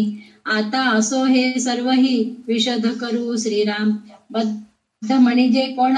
कैसे मुमुक्षाचे लक्षण, साधक सिद्ध ओळखण, कैसी जाणावी श्रीराम. श्रोती व्हावे सावध, प्रस्तुत ऐका बद्ध. मुमुक्ष, साधक आणि सिद्ध पुढे निरोपले श्रीराम. आता बद्ध जो जाणीजे ऐसा, अंधारीचा अंध जैसा, चक्षुविण दाही दिशा, शून्याकार श्रीराम. भक्त ज्ञाते तापसी, योगी वितरागी संन्यासी. पुढे देखता सृष्टीशी, येणार नाही श्रीराम. न दिसे येणे कर्माकर्म, न दिसे नेणे धर्माधर्म, न दिसे नेणे सुगम, परमार्थ पंथ श्रीराम. तयास न दिसे सच्छास्त्र, सत्संगती सत्पात्र, सन्मार्ग जो का पवित्र, तोही न दिसे श्रीराम. न कळे सारासार विचार, न कळे स्वधर्म आचार, न कळे कैसा परोपकार, दान पुण्य श्रीराम. नाही पोटी भूतदया, नाही सुचिष्मंत काया, नाही जनाशी निववावया, वचन मृद्ध श्रीराम. न कळे भक्ती, न कळे ज्ञान, न कळे वैराग्य, न कळे ध्यान, न कळे मोक्ष, न कळे साधन, या नावबद्ध श्रीराम. न कळे देव निश्चयात्मक, न कळे संतांचा विवेक, न कळे मायेचे कौतुक, या नावबद्ध श्रीराम. न कळे परमार्थाची खुण, न कळे अध्यात्म निरूपण, न कळे आपणासी आपण, या नावबद्ध श्रीराम. न कळे जीवाचे जन्मूळ, न कळे साधनांचे फळ, न तत्वता केवळ, या नाव श्रीराम. न कळे कैसे हे बंधन, न कळे मुक्तीचे लक्षण, न कळे वस्तू विलक्षण, या नावबद्ध श्रीराम. न कळे शास्त्रार्थ बोलिला, न कळे निजस्वार्थ आपुला, न कळे संकल्पे बांधला, या नावबद्ध श्रीराम. जयासी नाही आत्मज्ञान, हे मुख्य बद्धांचे लक्षण. तीर्थ व्रत दान पुण्य काहीच नाही श्रीराम.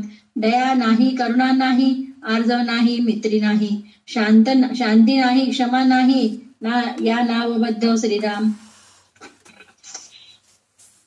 जे ज्ञानविषयी उणे ते तेथे कैची ज्ञानाची लक्षणे, बहुसाल कुलक्षणे या नावबद्ध श्रीराम.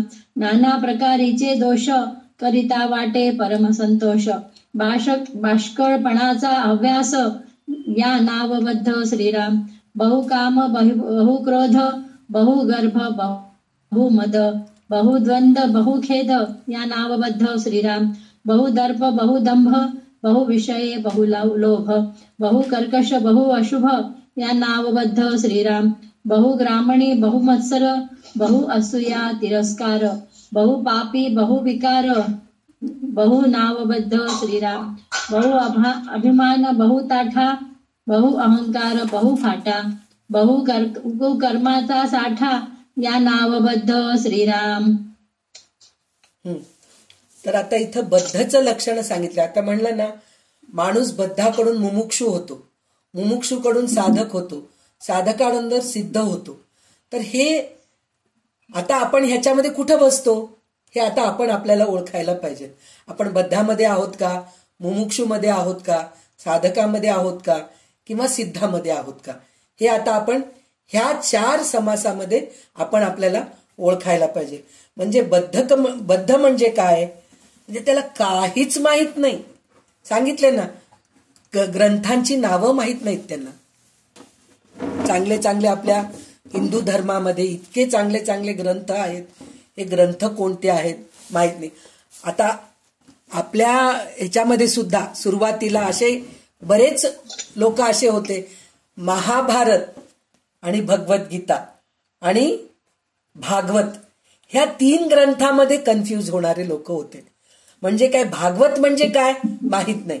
भागवत हे काय आहे, श्रीकृष्णाचं लीलाचं वर्णन आहे. 10 अवतार 21 अवतार 22 अवतारांचं पूर्ण त्याच्यात माहिती आहे, हे त्यांना माहित नव्हतं. महाभारत म्हणजे काय, महाभारत म्हणजे पूर्ण कुरुक्षेत्रावरचं हे आहे, काय म्हणतात, पांडव कौरवांचं वंशज, ह्याच्याबद्दल त्याच्यामध्ये माहिती आहे. हे महाभारतामध्ये, आणि महाभारतामध्येच भगवद्गीताचं उत्पन्न झालेले आहे.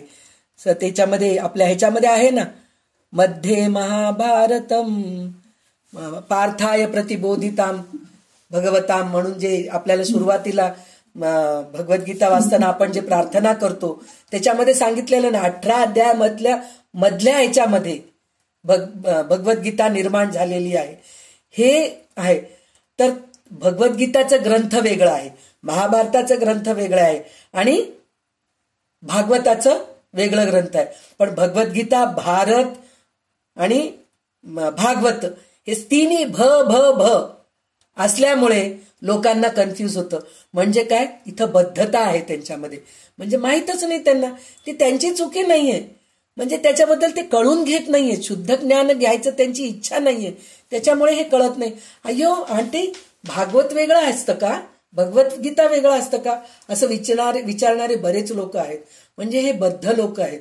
म्हणजे बद्ध म्हणजे काय, माहीतच नाही त्यांना, काहीच माहीत नाही. तर म्हणून रामदास स्वामी आपल्याला बद्ध म्हणजे काय, मुमुक्षू म्हणजे काय, साधक म्हणजे काय, सिद्ध म्हणजे काय, हे आपल्याला त्यांनी सांगितलेले आहेत. तर ह्याच्यामध्ये त्यांनी काय सांगितलंय, बद्धाला काय कळत नाही, तर त्याला काय कळतं,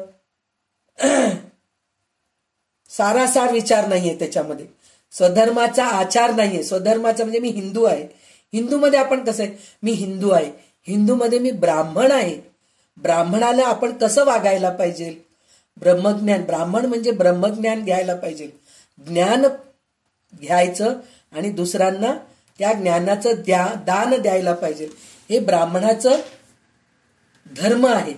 पण आपण ते धर्म विसरून जातो, पैसा कमवण्यामध्येच मग्न होऊन जातो. तर हे त्याला माहित नसतं. परोपकार म्हणजे दुसऱ्यांचं उपकार करावं, दुसऱ्यांना चांगलं करावं, हे माहित नाही बद्धाला. दान व पुण्य यापैकी त्याला काहीच कळत नाही. त्याच्या पोटी भूतदया नसते, त्याच्या पाशी देहाची स्वच्छता नसते, म्हणजे तो स्वच्छतामध्ये त्याला काही इंटरेस्टच नसतं.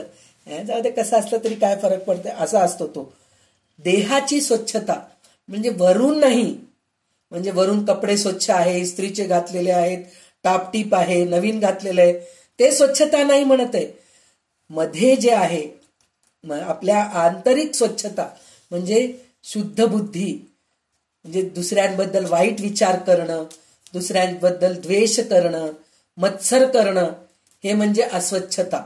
म्हणजे त्याच्यामध्ये ते स्वच्छता नसते, असा तो माणूस असतो. अंतःकरणामध्ये शांतता नसते, चल बिचल चल बिचल चल बिचल, आणि बोलताना तर सरळ बोलतच नाही, वाकडं बोलणं, कुचकट बोलणं, जोर जोराने ओरडून बोलणं, असा असतो तो. आणि त्याला भक्ती, ज्ञान, वैराग्य काहीच माहित नाही. भक्ती म्हणजे काय, ज्ञान म्हणजे काय, वैराग्य म्हणजे काय, ध्यान म्हणजे काय, मोक्ष म्हणजे काय, साधन म्हणजे काय, काही माहित नाही, असा तो असतो बद्ध म्हणणारा. त्याच्यानंतर त्यांनी काय सांगितले की माणसं, तो बद्ध असणारा माणूस कसा असतो म्हणून म्हणलं तर त्याच्यामध्ये दया, करुणा, नम्रता, सरळता, शांती, क्षमा यापैकी कोणतंच गुण राहत नाही त्याच्यामध्ये. आणि तो काम, क्रोध, गर्व, मद, भांडण, खेद ह्याच्यामध्येच अडकलेला असतो. दर्प, दंभ, इंद्रिय भोग, सतत इंद्रिय भोगामध्ये अडकलेला असतो. इंद्रिय भोगामध्ये अडकलेला असतो म्हणून म्हणलं तर नुसतं इंद्रिय भोग म्हणजे शारीरिक जवळ येणं नसता. इंद्रिय भोग म्हणजे डोळ्यांनी बघणं, कानाने ऐकणं, तोंडाने बोलणं. 2 कान दिलेले आहेत भगवंतानी आणि 1 तोंड दिलेलं आहे, पण ऐकणं कमी करतो आपण, बोलणं जास्त करतो. हे बद्धांचं लक्षण आहे. तर 2 कानांनी जास्त ऐकायला पाहिजे, 1 तोंडाने कमी बोलायला पाहिजे. हे जे कळतं तो बद्ध नाहीये. पण जास्त बोलणं आणि कमी ऐकणं, तुम्ही बघा लिझनर नसतात. लिझनर म्हणजे आपण जे सांगतो ना ते ऐकतच नाहीत, स्वतःच सांगत राहतात. आपण बोलू लागलं तर तिथं लक्षच राहत नाही त्यांचंच बडबड बडबड बडबड बडबड चालू राहतं. असे लोक बद्ध असतात असं म्हणून सांगितलेलं आहे त्यांनी. म्हणजे त्यांच्यामध्ये काय काय इतके वाईट गुण असतात की ते इंद्रिय भोगामध्येच अडकलेले असतात. अशुभ वृत्ती असतात, गावगुंडी असतात, म्हणजे गावामध्ये फिरणं, म्हणजे त्या काळाचं सांगतायत ते. मत्सर, हेवा, तिरस्कार, पाप, वाईट विकार, अभिमान, ताठा, अहंकार, विकल्प, वाईट कर्माचा साठा, हे सगळं त्याच्यामध्ये बद्धामध्ये असतं. तर आपण तसं बद्ध, तर ह्याच्यामधले 1 गुण जरी आपल्यामध्ये आहे तरी आपण बद्धच आहोत. तर आपण ह्या बद्धातून बाहेर निघायला पाहिजे, म्हणजे आपण ते गुण सोडायला पाहिजे. जास्त बोलतोय कमी बोलायला पाहिजे, रागाने बोलतोय तर शांततेने बोलायला पाहिजे. म्हणजे आपण हळूहळू बद्धातून, त्या बद्धाच्या बंधनातून बाहेर पडायला पाहिजे. असं आपल्याला रामदास स्वामी हे लक्षण कशाला सांगतायत आपल्याला, बद्ध लक्षण, म्हणजे हे लक्षणातून आपण बाहेर पडून मुमुक्षूकडे जायला पाहिजे. म्हणून आपल्याला रामदास स्वामी बद्धाचे लक्षण सांगत आहेत. तर पुढचे 25 ओवी वाचून.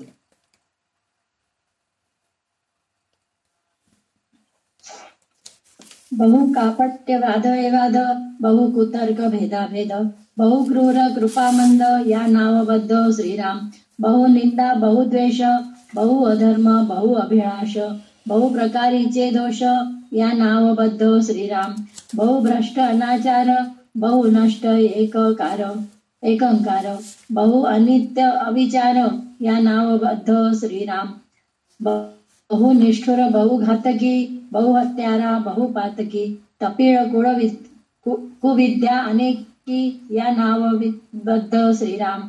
बहु दुराशा, बहु स्वार्थी, बहु कळह, बहु अनर्थी, बहु डाईक दुमर्ती, या नावबद्ध श्रीराम. बहु कल्पना, बहु कामना, बहु तृष्णा, बहु वासना, बहु ममता, बहु भावना, या नावबद्ध श्रीराम. बहु विकल्पी, बहु विषादी, बहु मूर्ख, बहु संबंधी, बहु प्रपंची, बहु उपाधी, या नावबद्ध श्रीराम. बहु वाचाळ, बहु पाषांडी, बहु दुर्जन, बहु थोतांडी, बहु पैशून्य, बहु खोडी, या नावबद्ध श्रीराम. बहु अभाव, बहु भ्रम, बहुभ्रांती बहुतम बहुविक्षेप बहुविराम या नावबद्ध श्रीराम बहुकृपण खंदस्ती बहु आदखणा बहुमस्ती बहु असत्क्रिया व्यस्ती या नावबद्ध श्रीराम परमार्थ विषयी अज्ञान प्रपंचाचे उदंड ज्ञान येणे नेणे स्वये समाधान या नावबद्ध श्रीराम परमार्थाचा अनादर प्रपंचाचा अत्यादर संसार भार जोजार या नावबद्ध श्रीराम सत्संगाची नाही गोडी संत निंदेची आवडी देहबुद्धीची घातली बेडी या नावबद्ध श्रीराम हाती द्रव्याची जपमाळ कांता ध्यान सर्व काळ सत्संगाचा दुष्काळ या नावबद्ध श्रीराम नेत्री द्रव्य दारा पहावी श्रवणी द्रव्य दारा ऐकावी चिंतनी द्रव्य दारा चिंतावी या नावबद्ध श्रीराम काया वाचा आणि मन चित्त वित्त जीव प्राण द्रव्य दारेचे करी भजन या नावबद्ध श्रीराम इंद्रिये करून निश्चळ चंचळ होऊ नेदी फळ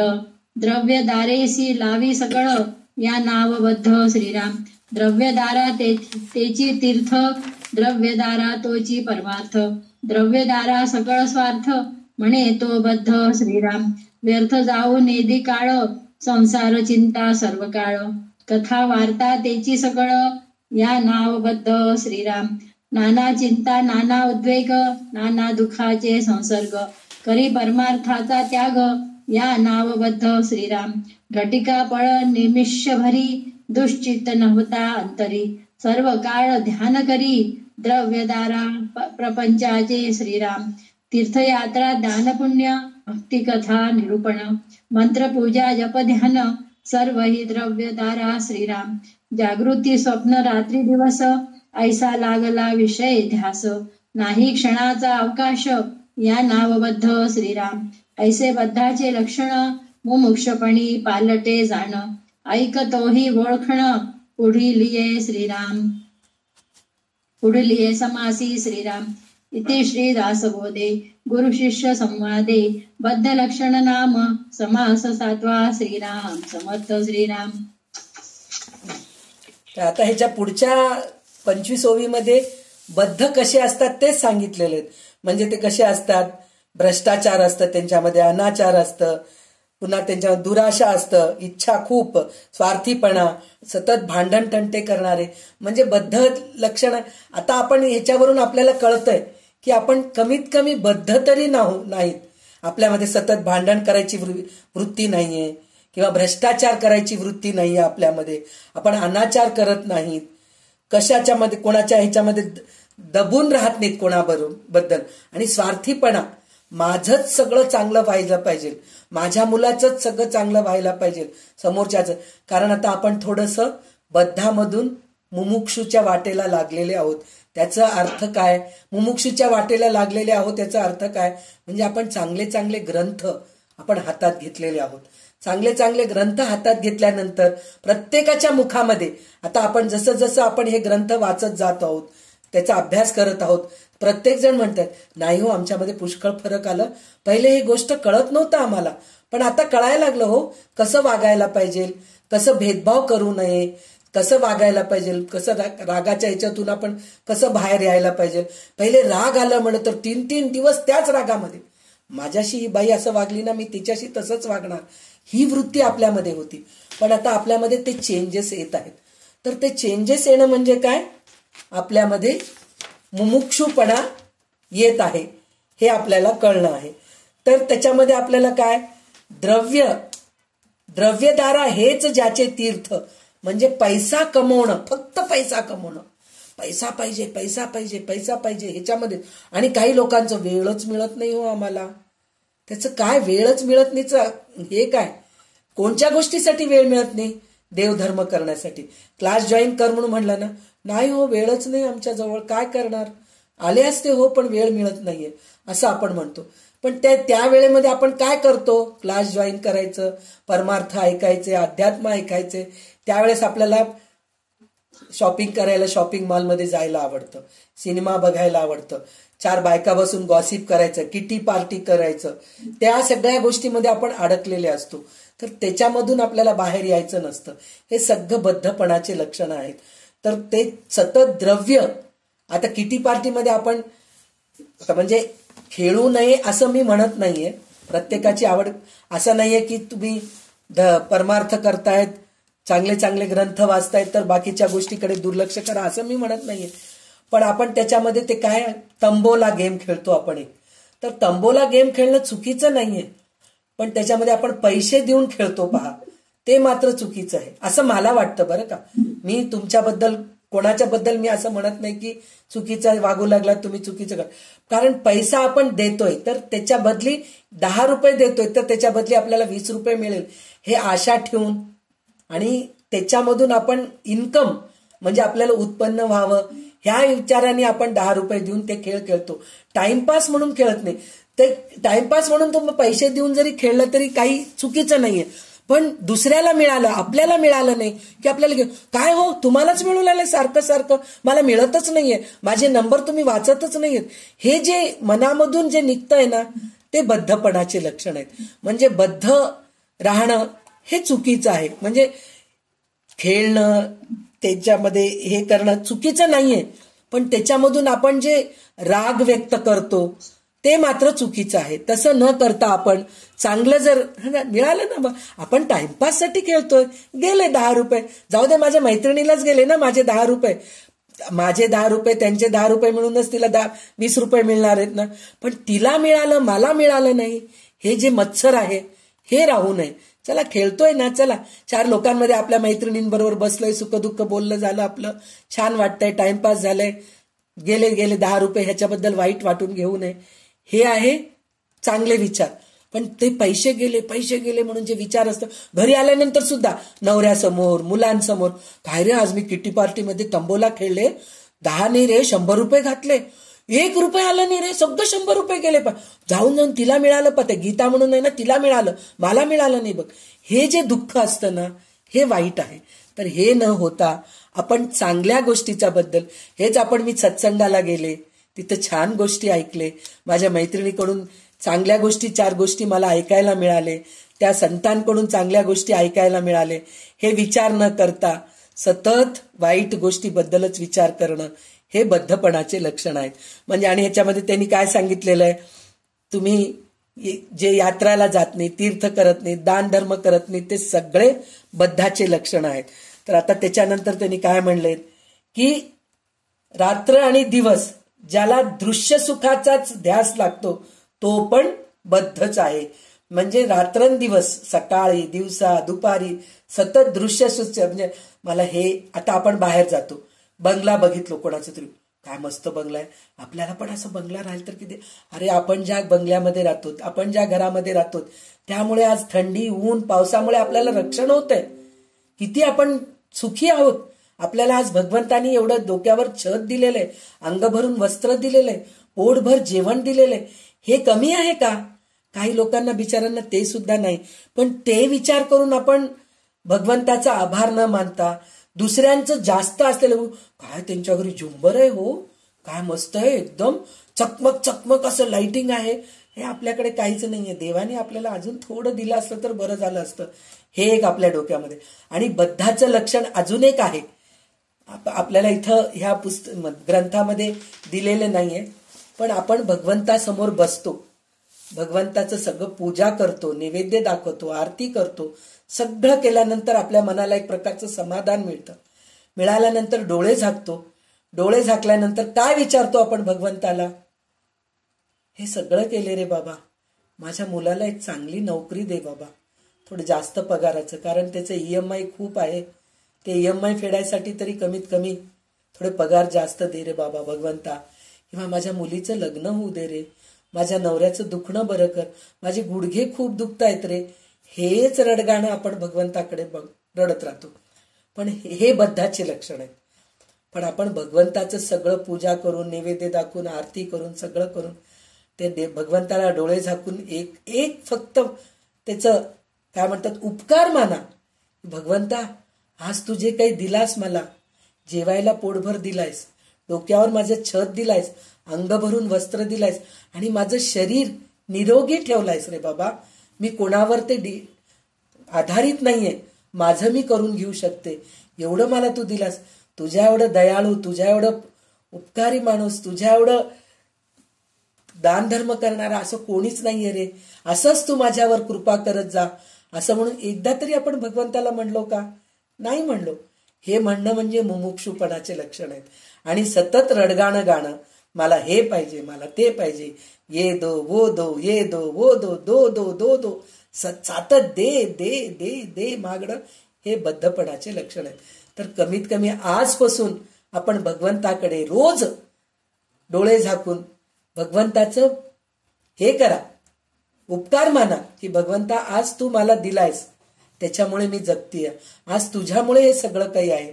जर दिला नसतास तर मला काहीच मिळालं नसतं, तुझ्यामुळेच हे सगळं काही मिळतंय.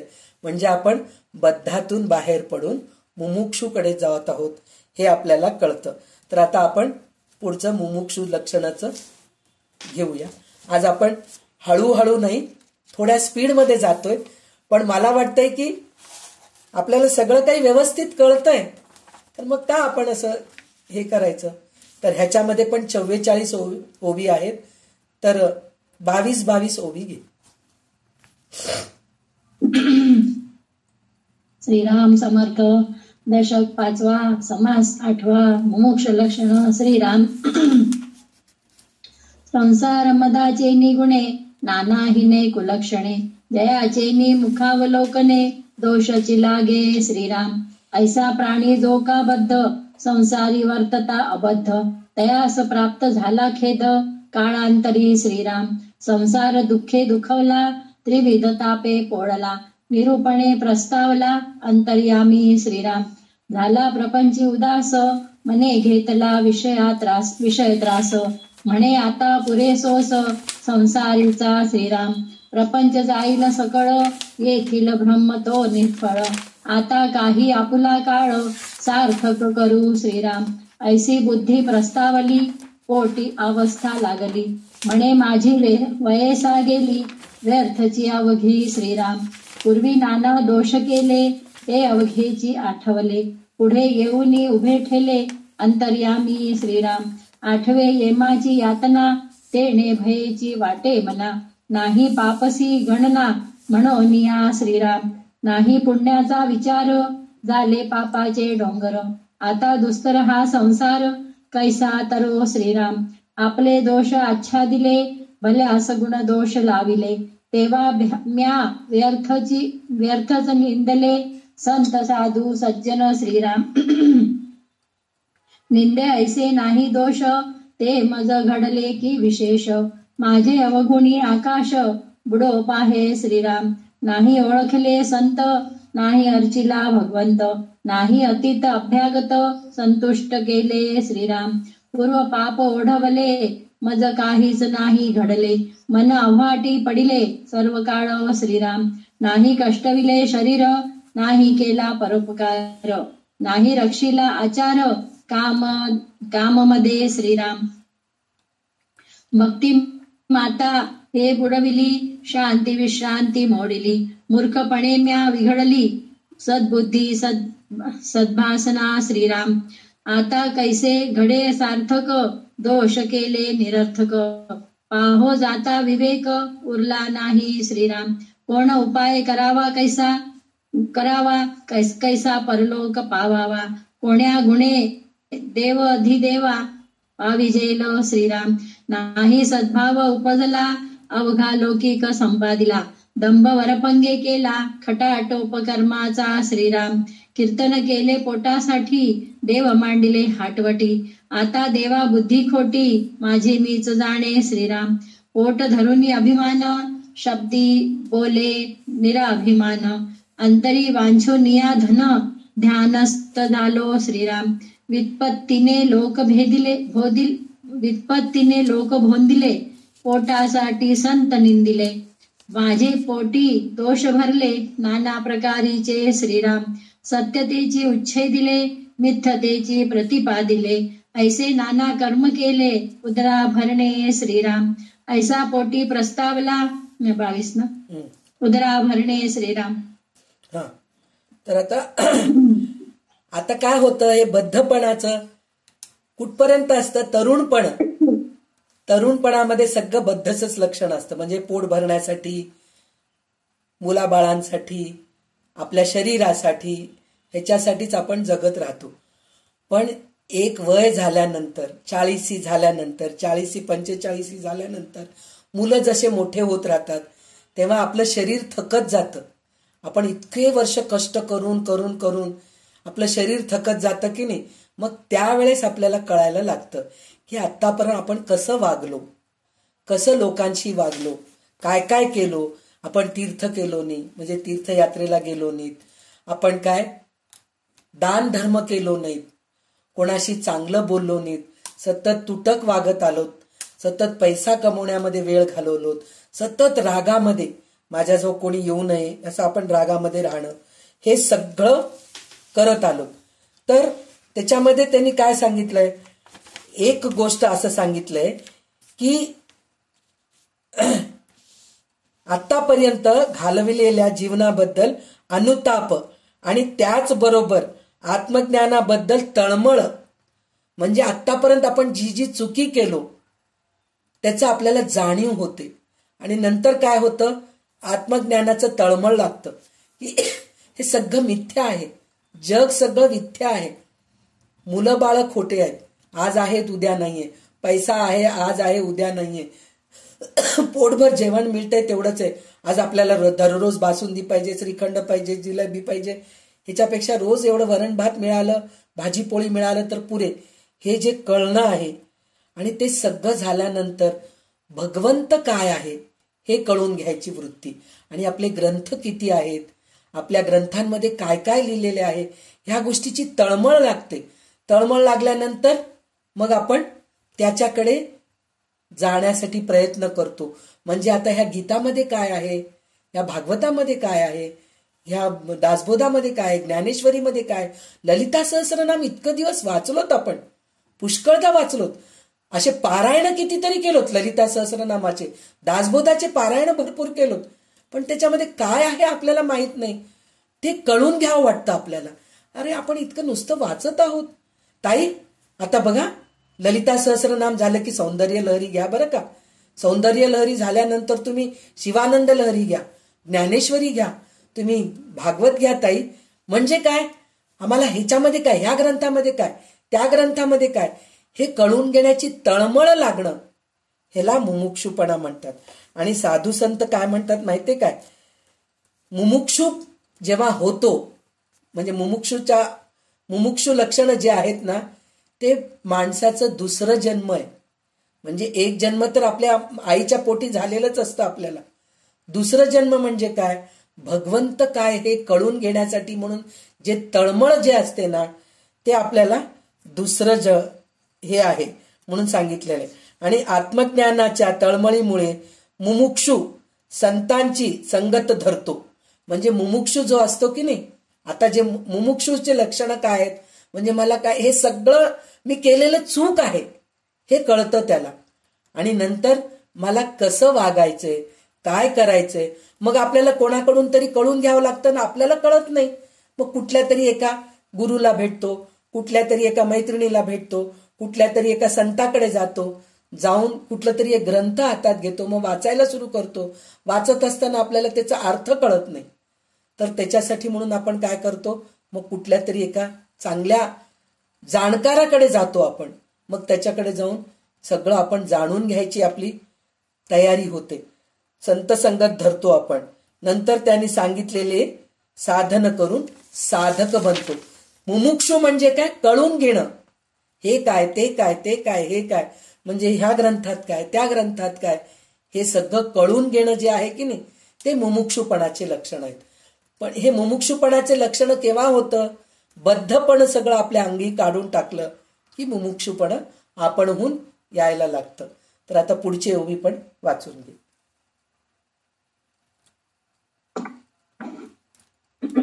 ऐसा पोटी प्रस्तावला निरूपणे पालटला, तोची मुमुक्ष बोलिला ग्रंथांतरी श्रीराम.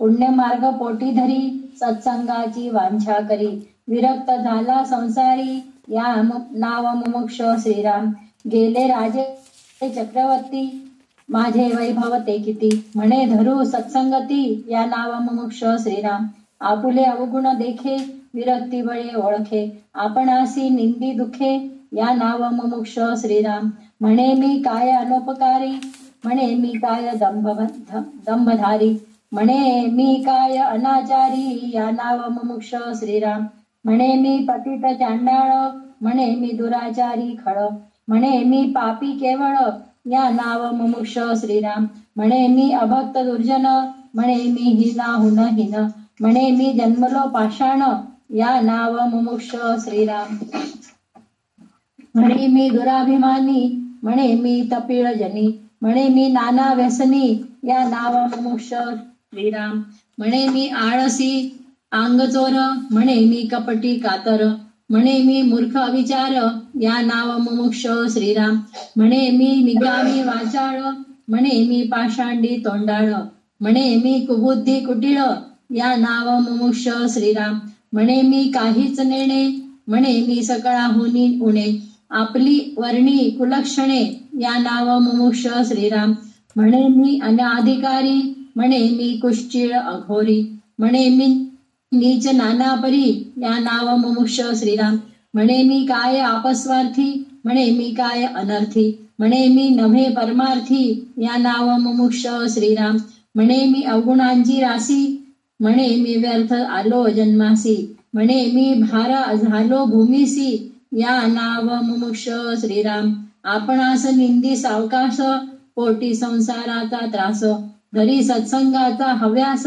या नाव मुमुक्ष श्रीराम नाना तीर्थे धुंडाळिली शम मादी साधने केली नाना ग्रंथांतरे पाहिली शोधुनिया श्रीराम तेणे नवे समाधान वाटे अवघाच अनुमान म्हणे ऋभो संतास शरण या नाव मुमुक्ष श्रीराम देहाभिमान गुणाभिमान द्रव्याभिमान नानाभिमान सांडून संत चरणी अनन्य या नाव मुमुक्ष श्रीराम अहंता सांडोनी दुरी आपणास निंदी नानापरी मोक्षाची अपेक्षा करी या नाव मुमुक्ष श्रीराम ज्याचे थोरपण लाजे तो परमार्था कारणे झिजे संता पायी विश्वास उपजे या नाव मुमुक्ष श्रीराम स्वार्थ सांडून प्रपंचाचा अभ्यास धरिला परमार्थाचा अंकित होईन सज्जनाचा म्हणे तो मुमुक्ष श्रीराम ऐसा मुमुक्ष जाणीजे संकेत चिन्हे ओळखीजे पुढे श्रोती अवधान दिजे साधक लक्षणी श्रीराम समर्थ इति श्री दासबोधे गुरु शिष्य संवादे मुमुक्ष लक्षण नाम समास 8 श्रीराम समर्थ श्रीराम. तर आता मुमुक्षचं बद्धपणाचे लक्षणाच्या मध्ये मुमुक्षूमध्ये हे राहू नये म्हणून सांगितलेलं. तर आता मुमुक्षूचं लक्षण काय आहे हे आता आपल्याला 22व्या-23व्या ओवीपासून आपल्याला समर्थ सांगत आहेत. तर सगळ्यात महत्वाचं मुमुक्षूचं लक्षण म्हणजे जो स्वतःचे दोष पाहू लागतो, म्हणजे स्वतःचा पाठ स्वतः पाहतो. म्हणतात ना आपल्याला स्वतःची पाठ स्वतःला दिसत नाही ग असं म्हणतो ना. म्हणजे आपण दुसऱ्यांना नावं ठेवत असतो तर समोरची आपल्याला म्हणते हो ग तू पण चूक करतीस पण तुला कळत नाहीये हे म्हणत डायरेक्ट म्हणू शकत नाही ना. तर ती काय म्हणते तुझं पाठ तुला दिसत नाही ग असं म्हणते ना. तर ते जे आहे जो स्वतःचे दोष पाहू लागतो आणि वैराग्याच्या शक्तीने जो त्यांना बरोबर जाणतो मग स्वतः आपणच आपले उद्वेगाने निंदा करू लागतो तो मुमुक्षू होय. म्हणजे काय स्वतःचीच स्वतः निंदा करणं म्हणजे मी इतकं वाईट आहे, माझ्यामध्ये हे दानधर्म करायची वृत्तीच नाहीये, मी माझ्याकडे शिळपाळा असलेलं मी मोलकरणीला देते. शिळपाळं देणं सुद्धा चांगलंच आहे नाही म्हणून नाही, पण 4 दिवस फ्रीजमध्ये ठेवायचं मग 5व्या दिवशी आता कोणी खात नाहीत म्हणून अरे द्यायचं तर दुसऱ्या दिवशी द्या ना पटकन. रात्री खराब नाही होते 1 दिवसात काही खराब होत नाही पण ती वृत्ती नाही ना राहू दे फ्रीजमध्ये झाकून झाकून झाकून एवढं चटणी एवढं भाजी एवढे एवढे उरलेलं सुद्धा फ्रीजमध्ये ठेवायचं. मग ते 4 दिवस ठेवायचं, 5व्या दिवशी फेकून द्यायचं. म्हणजे ही वृत्ती आपल्यामध्ये. तर ही वृत्ती झाली, अरे मी इतकी वाईट आहे, आपल्याला एवढं कळत नाही, आपण नंतर खाणारच नाहीये, पहिलेच देऊन. दिवाळीचं फराळ, दिवाळी असेपर्यंत सगळ्यांना वाटणं बिटणं सगळं असलेल्यांनाच देत राहते. ज्याच्याकडे आहे भरपूर त्यालाच जाऊन मग ते मोठे मोठे डब्बे, काजू कतलीचा डब्बा, रसमलाईचा डब्बा, हे दे. अरे कामवाले आहेत, सफाईवाले आहेत, त्यांना द्या ना काहीतरी. बिचारे गरीब लोक आहेत, त्यांना द्या ना. ते द्यायची वृत्ती नसती आपल्यामध्ये. असलेल्यालाच द्यायचं. मग नंतर काय होतं, मग लोकांकडून पण आपल्याकडे येत राहतं. मग इतकं फराळाचं जमतं की आता आपण खाऊही शकत नाही, टाकूही शकत नाही. मग आपण टाकू शकत नाही तर कोणी गरीब आहे त्याला द्या ना जाऊन. नाही द्यायचं. मग ते महिना झाल्यानंतर वास येऊ लागले, आता देऊन टाकू. वास यायला सुरुवात झाली, आता देऊ. म्हणजे ते वास आल्यानंतर द्यायची वृत्ती. म्हणजे ही वृत्ती जी आहे ना, हे बद्ध लक्षणाचे. पण हे सगळं आपल्याला खरं आपण किती वाईट वागलो नाही का. खरंच साडी पूर्ण फाटल्यानंतर मग देतो आपण, घे. रंग पूर्ण गेल्यानंतर घे बाई तू. अरे 4 दिवस नेसलीस, तुला एक नवीन साडी आली आहे ना, मग ते जुनी साडी दुसरीला दे ना. नाही, अलमारी भर पूर्ण जमा करायचं. नवीन साडी पण, जुने साड्या पण अंगावर पडेपर्यंत जमा करायचं. पण कोणाला द्यायची वृत्ती नाहीये. काय अशी वृत्ती नाही. मग हे सगळं आपल्याला नंतर केव्हा कळतं, जेव्हा आपल्याला साडीच नेसणं होत नाही. आता नको बाई साडी नेसावं, म्हणजे पोटाला तर टोचायला लागलंय, पोटावर वजन वाटायला लागले, चालता येत नाही, साडीमध्ये मध्ये अडकतो, सरळ नाईटी घालून बसलेलं बरं बाबा. मग ते साड्यांना बघून वाईट वाटतं. इतके साड्या जमा केलोत, आपल्या नंतर कोणी नेसणारे पण नाहीयेत. काय करायचं हे साड्यांचं, जाऊ दे, ते आधीच दिलं असलं तर किती छान झालं असतं. ही वृत्ती आपल्या ते मुमुक्षूच्या वेळेस कळतं आपल्याला की अरे आपण हे वाईट वागलो, आपण असं वागायचं नव्हतं. किती रागारागाने बोलत होतो आपण लोकांशी, किती चिडचिड करत होतो आपण. आणि खा खा खा खा खा खा खाल्लो. आणि आता शुगर आलंय, खावंच वाटत नाही, खावं वाटलं तरी खाऊ शकत नाही. म्हणजे हे सगळं बद्धपणामध्ये हे सगळं आपण करत गेलो. पण हे सगळं चूक आहे. म्हणजे स्वतःचे दोष स्वतः पाहू लागतो आणि तेव्हा त्याला वाटतं, वैराग्य येत राहतं की अरे आपण हे वागलेलं चूक आहे, म्हणून तो असं करतो. त्याच्यामध्ये काय काय त्याला वाटतं, म्हणजे मी किती काय काय होतो, नालायक होतो, बडबड्या होतो, तोंड टाकून बोलणारा होतो, वाकड्या बुद्धीचा होतो, वाकड्या वृत्तीचा होतो. म्हणून असं सगळं गोष्ट त्याला, प्रत्येक गोष्ट मी असा होतो हे कळायला लागतं त्याला. मग ते झाल्यानंतर तो काय करतो, पुष्कळ तीर्थे फिरून पाहिली, शमदमादी साधनेही अभ्यासली, अनेक ग्रंथांचे तात्पर्य शोधून काढले, पण त्याच्या योगाने मला समाधान काही लाभले नाही. हे सगळं झाल्यानंतर काय होतं, मग आपण ग्रंथ पालटायला सुरू करतो. हे सगळं केल्यानंतरही समाधान मिळत नाही. हे झाल्यानंतर तो काय करतो, मग एक चांगल्या संतांकडे, एक चांगल्या साधूकडे, एक चांगले गुरु शोधून काढून मग तेव्हा त्यांच्याकडे जाऊन सगळा अभ्यास करावं. हे म्हणजे काय, ह्या ग्रंथामध्ये काय आहे, त्या ग्रंथामध्ये काय आहे, हे सगळं आपण हे करतो. मग त्याच्यानंतर आपण काय करतो, शम म्हणजे शांतपणा आपल्या अंगी बाळगायला सुरू करतो. नंतर दम म्हणजे इंद्रिय दमन करतो. इंद्रिय दमन म्हणजे काय करायचं, आपल्या इंद्रियांना कंट्रोल करणं, ते करतो. तितिक्षा किंवा सुख दुःख पचविणे म्हणजे आपण सुखात पण आनंदी असतो, दुःखात पण आनंदी असतो. उपरती म्हणजे अनासक्ती, कोणत्या गोष्टीची इच्छा नसते. श्रद्धा म्हणजे शास्त्र काय सांगतं ह्याच्यावर विश्वास ठेवणं म्हणजे श्रद्धा. मग नंतर ते सगळं झाल्यानंतर काय होतं, आपल्याला समाधान मिळतं. हे 6 गुण आपण मुमुक्षू अंगी बाळगायचा प्रयत्न करत असतो. हे सगळं झाल्यानंतर मग नंतर ते एका चांगल्या संतांकडे जाऊन साधक बनायचं आपण प्रयत्न करतो. साधक बनणं म्हणजे काय, मुमुक्षू मध्ये काय होतं, बद्धाची लक्षणे सोडून आपण हे सगळं वाईट आहे हे आपल्याला कळतं. आणि हे सगळं वाईट आहे, चांगलं काय आहे हे कळून घेण्याचं लक्षण म्हणजे मुमुक्षूचे लक्षण. त्याच्यानंतर आपल्याला काय असतं, साधक लक्षण म्हणून सांगितलेले आहेत रामदास स्वामींनी. साधक लक्षण म्हणजे काय, हे सगळं कळून घेतलं होतं आपण मुमुक्षू मध्ये, पण नुसतं कळून घेतलो त्याप्रमाणे वागणं जे आहे ते साधक, म्हणजे त्याचं प्रॅक्टिस करणं, साधना करणं. जो साधना करतो तो साधक आहे, जो उपासना करतो तो साधक आहे. म्हणजे आपण दररोज त्याच्याबरोबर तसं वागायचा आपण प्रयत्न करत राहतो. आज आपण भगवद्गीताचं एक अध्याय वाचायचा प्रयत्न केलोय, त्याच्यामध्ये आपण सक्सेसफुल झालो, म्हणजे वाचतोय. दर एकही दिवस आपण चुकत नाहीये, दररोज भगवद्गीता वाचतोय. पण भगवद्गीता वाचत वाचत आपल्याला भगवद्गीतामध्ये काय आहे हे कळून घेण्याचं प्रयत्न जे करणं आहे तो साधक करत असतो. साधक करून त्या गोष्टीचं पुढे पुढे जाऊन जाऊन मग सिद्ध होत होतो. तर ते आपण उद्या म्हणजे पुढच्या क्लासमध्ये, पुढच्या सोमवारी आपण साधक आणि सिद्ध हे 2 लक्षणं, 9वा आणि 10वा समास आपण त्या क्लासमध्ये घेऊया.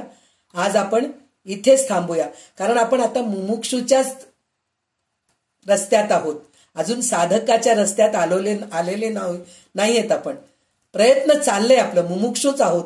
तर म्हणून आज आपण मुमुक्षूच्या पर्यंत थांबूया, साधक व्हायचा प्रयत्न करूया आणि त्या प्रयत्नामध्ये आपण सहज तरून जाऊया. तर आज आपण इथेच थांबूया. आणि जे काही माझ्या मुखातून मी शब्दशः अर्थ सांगत नाहीये, ह्याच्याबद्दल मला क्षमा करा. कारण शब्दशः अर्थ म्हणलं तर खूप तेच रिपिटेशन आहे, पण आपल्याला त्याच्यातलं सार काय आहे हे आपल्याला कळून घ्यायचं आहे. म्हणून मी प्रयत्न करते आहे की बद्ध लक्षण म्हणजे काय, मुमुक्षु लक्षण म्हणजे काय, शुद्ध ज्ञान म्हणजे काय, हे मला जसं समजलं तसं मी प्रस्तुत करायचा प्रयत्न करत आहे. तर तुम्हाला हे सगळ्या गोष्टी पटत असतील आणि चांगलं वाटत असतील असं मी समजून आज मी इथंच थांबते. माझ्या गुरूंना वंदन करते आणि रामदास स्वामींच्या कृपेनीच आज एवढं काही मी बोलू शकते आहे. तर त्यांना मी वंदन करते. जय जय रघुवीर समर्थ. कल्याणकरी रामराया. उषा वाच. कल्याणकरी रामराया रामराया, कल्याणकरी रामराया, जनहित विवरी जनहित विवरी जनहित विवरी, कल्याणकरी रामराया रामराया, कल्याणकरी रामराया. तळमळ तळमळ होतची आहे हे जन हाती दरी दयाळा, कल्याणकरी रामराया रामराया, कल्याणकरी रामराया. अपराधी जन चुकतची गेले, तुझी सावरी दयाळा, कल्याणकरी रामराया रामराया, कल्याणकरी रामराया. कठीण त्यावरी कठीणची झाले, आता न दिसे उरी दयाळा, कल्याणकरी रामराया रामराया, कल्याणकरी रामराया. कोठे जावे काय करावे, आरंभली बोहरी दयाळा, कल्याणकरी रामराया रामराया, कल्याणकरी रामराया. दास म्हणे आम्ही केले पावलो, दयेसी नाही सरी दयाळा, कल्याणकरी रामराया रामराया, कल्याणकरी रामराया. जनहित विवरी,